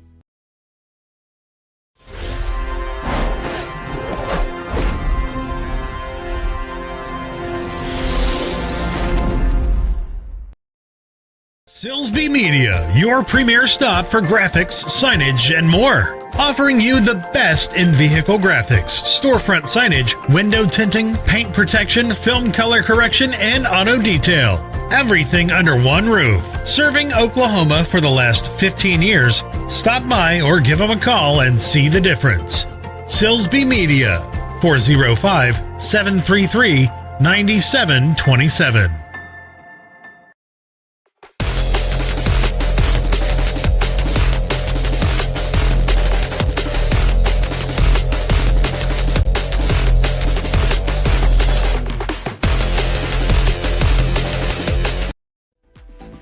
Every goal begins with one decision.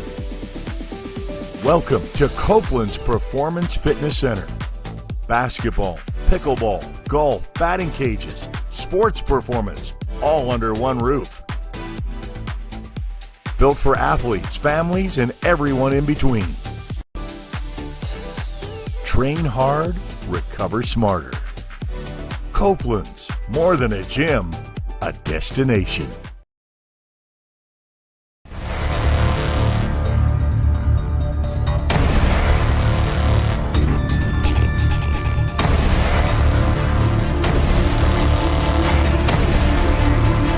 Where sports is our middle name.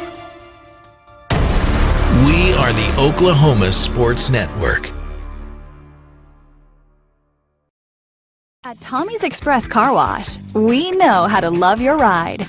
Try the Works Wash with our signature 14-step cleaning process, engineered to shine and shield your car from the elements. From breaking down dirt and bugs with our Detox Pre-Wash to restoring your vehicle's finish with our ceramic body wax. Give your car the best with our Top Wash. Then complete the clean with free vacuums and mat washers. Download our app and get your first 30 days of the works for free. Tommy's Express. Love your ride.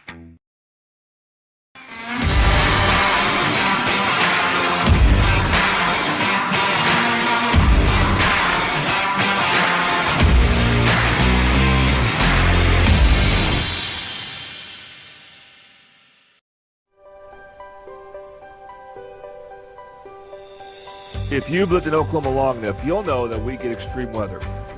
With that extreme weather comes hail damage to your roof and an insurance claim.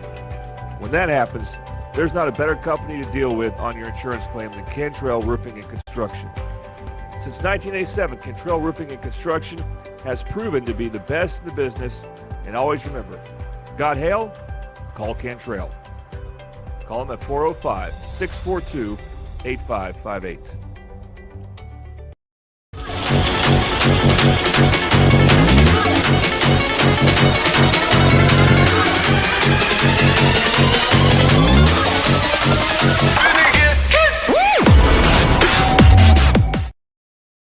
your drive and passion to the next level at SWOSU. More than 100 fields of study, including career-ready options in pharmacy, nursing, education, and hands-on with engineering technology. Scholarships, tutoring, and advising, along with professors who know your name. At SWOSU, we have your back. Scan the QR code or visit swosu.edu. Find your program. Find your people. Go Dogs!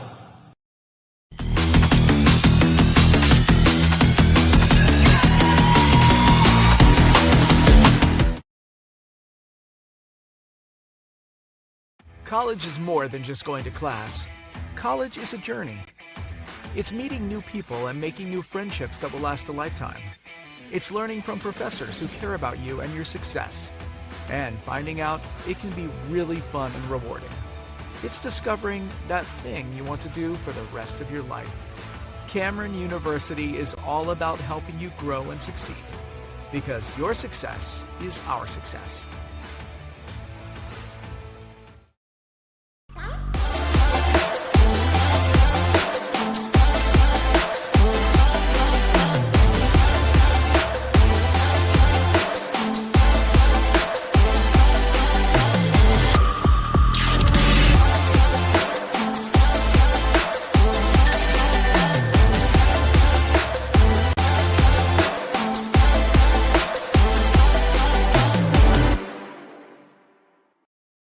Just Burgers at 7821 Northeast 23rd Street in the Spencer, Midwest City area is Flatfoot Good.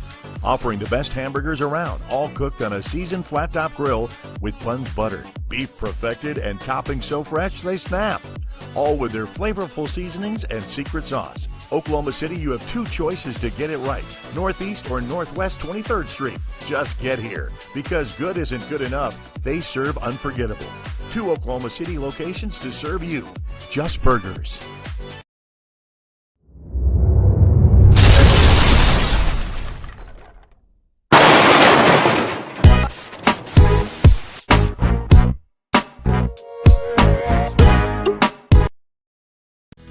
Sidelined by surgery, illness, injury? H2 Health can help. At H2 Health, formerly Valor PT, our skilled therapists create a program individualized for you with education and encouragement each step of the way. Whether it's sports or the activities of life, let H2 Health get you back in the game. Start now at h2healthoklahoma.com. No referral needed. Mention Oklahoma Sports Network and get a free t-shirt at your first appointment.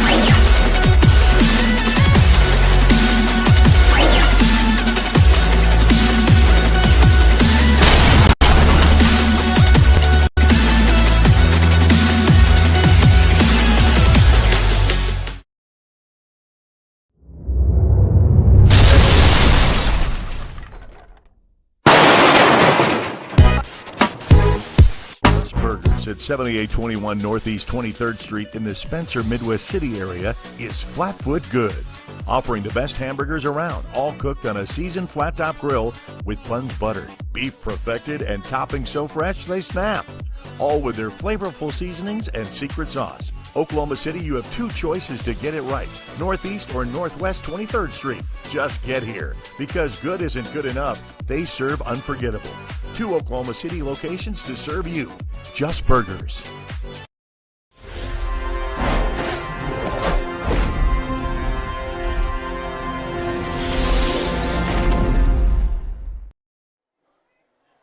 Welcome back to Midwest City Bummer Football on the Oklahoma Sports Network. Jordan Ray, Tom Carpenter. Hopefully we will get John Adams going again. And we want to thank our halftime sponsor. Let's pull up a halftime sponsor, and then we'll switch to the quarter sponsor here in a second. Our halftime, as you saw during the halftime show, was brought to you by Tinker Games and Hobby. Tinker Games and Hobby. Buy, sell, and play your favorite card games like Magic. I thought Mario for a second there. The Gathering and Pokemon. They're located at 1805 South Air Depot Boulevard in Midwest City. Tom, I think you would love that place. Yeah, it looks like a lot of fun. I mean, and my wife and I did a lot of estate sales, and we picked up a lot of different cards. Football, baseball cards, NASCAR cards. We've got sets of them. So I feel like they have more like Pokemon and Pokemon, all that maybe nonsense. I don't know, Game Y'all of have Thrones fun with cards, Star Wars cards. I don't know, stuff. Maybe more sci-fi stuff. Our quarter sponsor and second half sponsor is Tooney Buys Houses.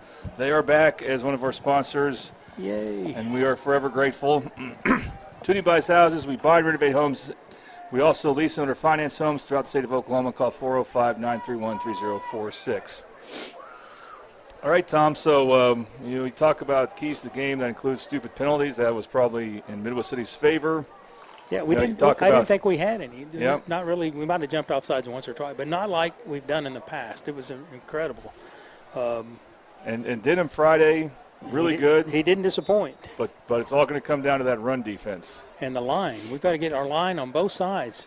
That's one thing they didn't step up. They did earlier. They still made, I think they had a 50-yard run on us initially, which kind of Well, the offensive line me a little. Did their job in the first three drives. And in the fourth drive, again, you're not going to score. You're not going to get first downs all the time. It was just a tough 3 and out. And it gave just enough time for El Reno, and that last touchdown just really burns you. Yep. We had a good lead, and we didn't blow it completely, but we sure let them in the door. So let's see what we can do. Okay, we're about ready to begin the third quarter. Tooney Buys Houses. So, and again, El Reno will have the ball, and we're going to be now playing under the lights as the sun has set. And we'll see if Midwest City, their defense, can get going here.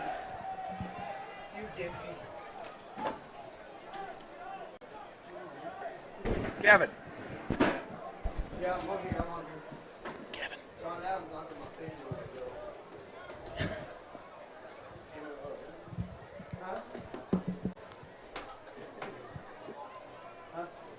All right.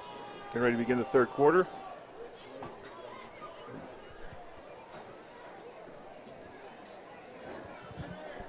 All right, John, I think we have you on. Can you hear me?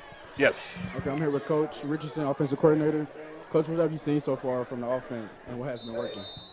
Well, we've worked our game plan really well, ran the script really well, had a lot of success. So we're going to try to do more of that going forward. We had a few guys had to come off that last series, so we're a little shorthanded. So hopefully we're back healthy and ready to go here. How do you feel the offensive line has handled the defensive pressure? They've done a good job. We need to enforce our will a little bit more, the point of attack. But, man, you can't complain with 3 touchdowns, and, that's due to the work that the offensive line is doing, giving us time and blocking up the screen. So they've done a good job, but we need to put 4 quarters together.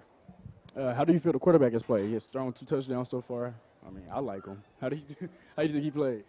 Very mature performance so far. He's protected the ball.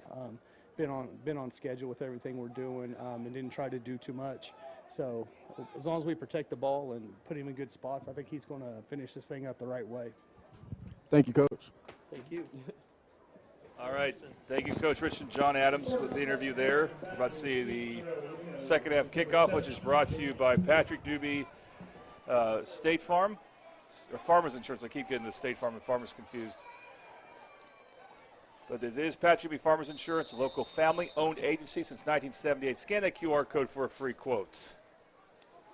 And again, El Reno will have a chance to take the lead now, with Midwest City set to kick off. Davion Cochran, though, has been kicking well. He kicks it short there. I don't know if that was an intentional play there. Fielded by the up man, and El Reno will have solid field position to start the third quarter. At the 40.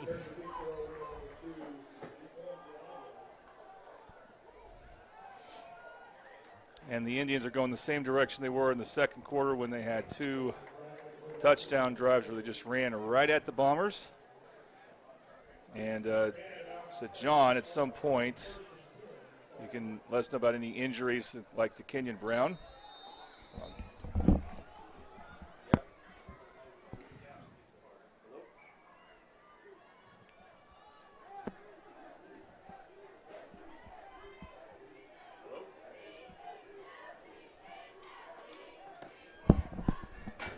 Okay, here we are, ready to start the second half.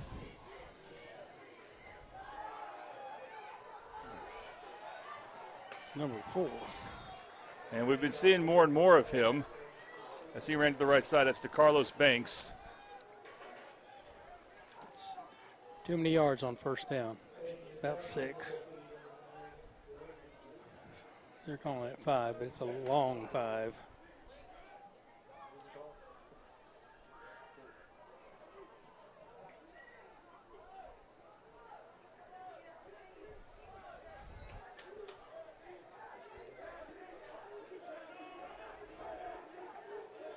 Second down coming up for the Indians. Here's first. He gets a first down. And, or actually, no, that was number 17 for El Reno. And he's running hard. That's Jaden Steele. First down for the Indians.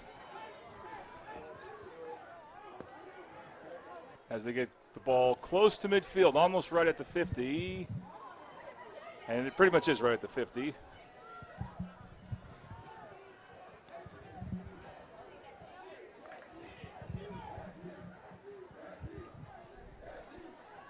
So, once again, we got 2 in the backfield with a quarterback. And it's number 17 again, and again, they just get a really good surge. Jaden Steele getting the handoff from Nathan Ashmore. And the Indians are showing they got different running backs they can go to now. A plethora is a good term for that. They have, all those kids are good running. The quarterback's not bad either. He's No, he may have been a little banged up, so they may not run him as much, but especially if they don't need to. And yeah, Nathan first, that wasn't Nathan's not his first name, but first, the running back for El Reno's not in right now. And there's a quarterback keeper, and the Bombers have been able to hold him in check at times, and they do scare. They finally call. And yeah, it was a good defensive play, but El Reno was at second and short there. So they're still able to get the first down with the keeper by Nathan Ashmore. Now the ball's at the 39-yard line of Midwest City.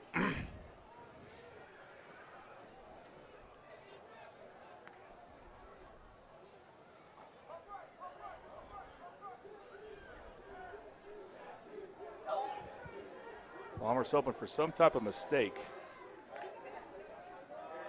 And there they get the pursuit they need. That is who's back there? Who the is that? tackling they needed. 15? The play made by number 15 for the Bombers. That is Kenyon Baker. Kenyon Baker. Kenyon Baker. We need 2 big Kenyons on the team. I like it. 14 and 15 too. I like it. Great loss. Loss of 4. It'll be 2nd and 14. And that's what we got to have. We got to have that all night. Got to stop that run and stop them in the backfield as many times as they can. Make him throw the ball. Steele and Banks again in the backfield. Ashmore throwing got deep. Tipped. Got tipped. And almost picked it. Into coverage. Almost picked great it. Coverage. Well, glad to be joined again by John Adams. And, John, one thing I'm going to look out for is if any starter for Midwest City is out, such as Kenyon Brown, but that was Kayvon Curry with the play there.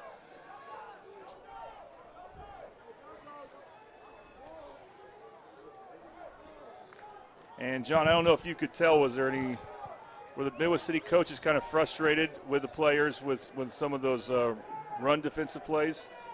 Yeah, it's more so the interior line that they're kind of fussing at, but the corners are doing good so far. Here's Steele And again, if he gets tackled, he goes forward. He might have got 5.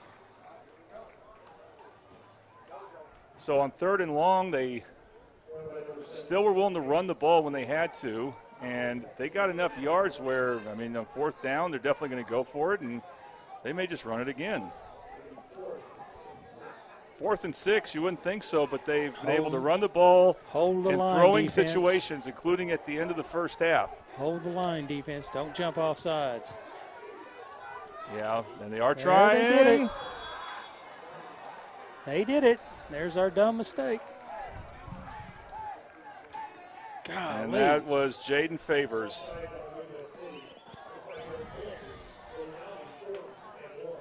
That's a killer. And 4th and 1 seems automatic for El Reno, but maybe the Bombers can once again hold tough.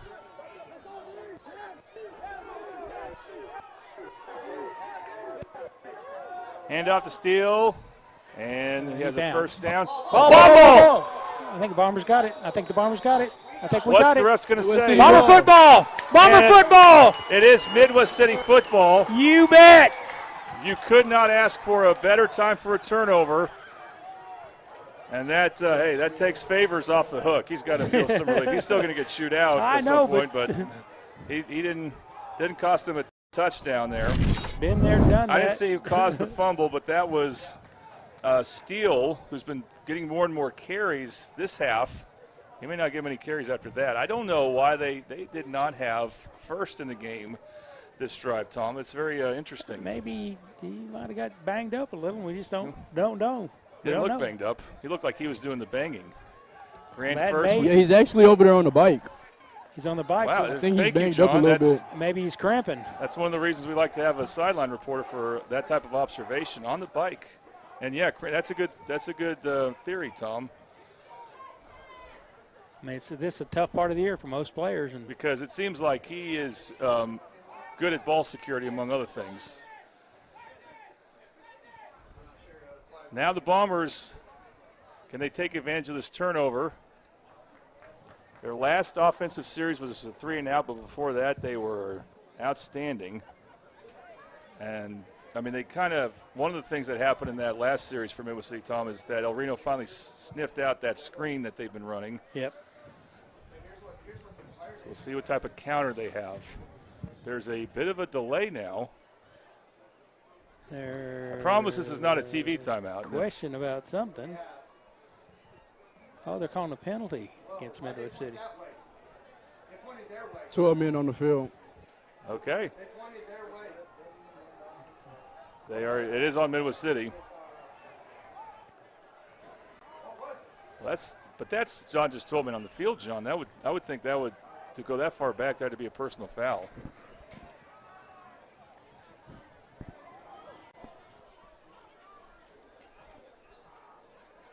They have 12 men in the huddle.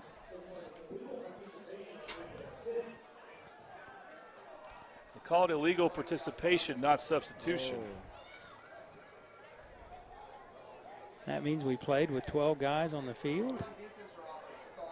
We're on offense. I'm pretty sure we're on offense. Tom answering the just the way question Rod Richardson had is we're sitting very close to him, and it looks like El Reno set up on defense. Yeah, that's what I'm saying. I see D-backs coming back, so I'm assuming we still got the ball. We're going to enjoy ourselves this. And it's still only 10 yards, 1st and 10. We're not going to always be this close to the Midwest City coaches in the booth. Not that we want to be that close to them, but yeah, they're good guys. We like them. They are good guys. Maybe at Durant. I have no idea what to expect there. So deep in the backfield as Friday fires. Oh, we called it incomplete? Oh, it didn't hit the ground. And the pass was intended there for Josiah Brown. Boy, they need to get out of this hole. They just need first downs for that reason. And I like the idea of I'm like the coaches. I know somebody was open there, but so 2nd and 10. He didn't hit the open guy. I'm not sure what that penalty was that had Midwest City pinned so far back, but it was still 1st and 10, so now it's 2nd and 10, and you just really need to get a first down if you're Midwest City. High snap. Friday He's got Fires. him wide Yes, open. It's caught. Go. It's going to be a big one. Go. 30, 20, and score. Touchdown Bombers! Yes! 93-yard touchdown Friday to Sutton. That's a tight end going 93 yards. You won't see that happen in college or pros level that often. Hope we got some of that replay. Triple H screen printing. Find world-class design and hot new styles. Boy, that change of numbers for Aid Sutton to number 6 has worked out for him.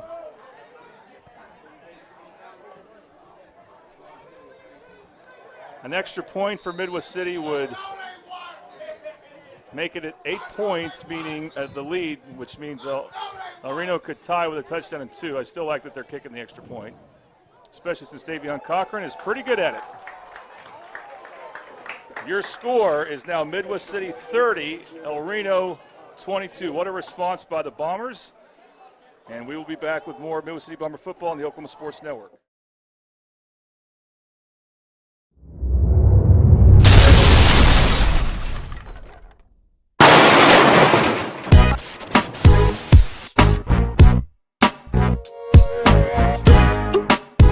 At Tommy's Express Car Wash, we know how to love your ride.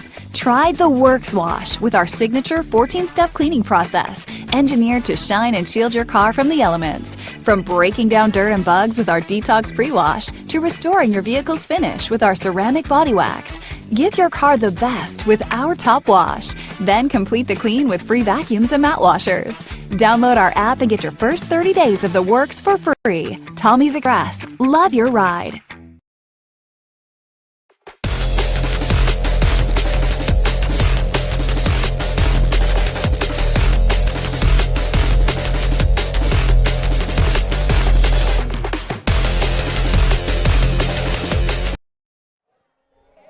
Welcome back to Midwest City Bomber football on the Oklahoma Sports Network. What a game we have brewing. It's been quite the contrast from the two offenses as far as what they're good at, as we have a Patrick Newby kickoff. Patrick Newby Farmers Insurance, a local family-owned agency since 1978. Scan the QR code or give them a call at 405-733-7671.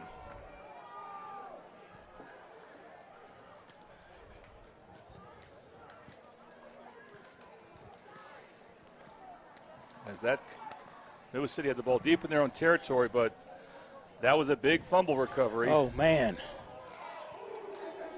Not a good kick. Oh, he should have let that go out of bounds. Hit him. He's standing up. Get the ball. And get the ball. they get to the 40, where they get stood up between the 40 and 45. So, again, it'll be solid field position for El Reno. 44-yard line. Tom. The drive summary is going to be pretty easy for the yarn shop. Life is too short for boring yarn. Inspired by yarn made by you. 1319 Gateway Plaza in Midwest City. Well, that was kind of easy. It was a one-play Friday to Dutton, 93-yard pass, and Cochran had the extra point. The Bombers lead 30-22. There is 7:11 yet left on the clock. 7-11, lucky number. I'm on the 7-11 deal where if I go on the 7th or 11th, I get cheap gas. Bomber defense really wasn't ready, but it didn't hurt him too much considering El Reno normally gets big chunks of yards anyway. So that will bring the ball to the 50-yard line, and it should be 2nd and 4. Now a lot of whistles are blowing. Do we have a timeout? I hope not. Oh, we have the trainer from OC coming. Oh, there's the down player. Man. But, you know, I see standing up there Kenyon Brown, and he was hurt earlier. It's another cramp. Working on the cramp. That's the good thing. I hate to see a kid get a cramp, but I'd rather him have that than some kind of injury that's going to get him out. Yeah, while we're waiting on the next play, John, if you're with us there, what do you think about that touchdown? That was a perfect throw. I mean, you don't get no better than that if you ask me. Put it right on the spot. A and B his cover. Just got out of there. I love the throw. Well, John, I will say this is the best I've felt about a Midwest City passing attack since your senior year. And that's what I was telling Coach Richardson. I love the quarterback so far. I mean, he's put the ball in places only his receiver can get it. I mean, it literally doesn't get no better than that. I feel like hold him one more time.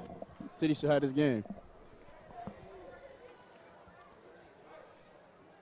Okay, so when I say that, I mean, DJ was great his senior year too, but he was more of a running quarterback that year. But that sophomore year he was in 2020, more RPO. Yeah, that sophomore year in 2020, he had a lot of weapons, including one John Adams. But Brian Wilson Jr., Artez Young, Andre Miles. Timeout. What are we doing? And now we're trying to get Reno's trying to hurry up here after a Bomber player comes off the field. Maybe get like an illegal substitution.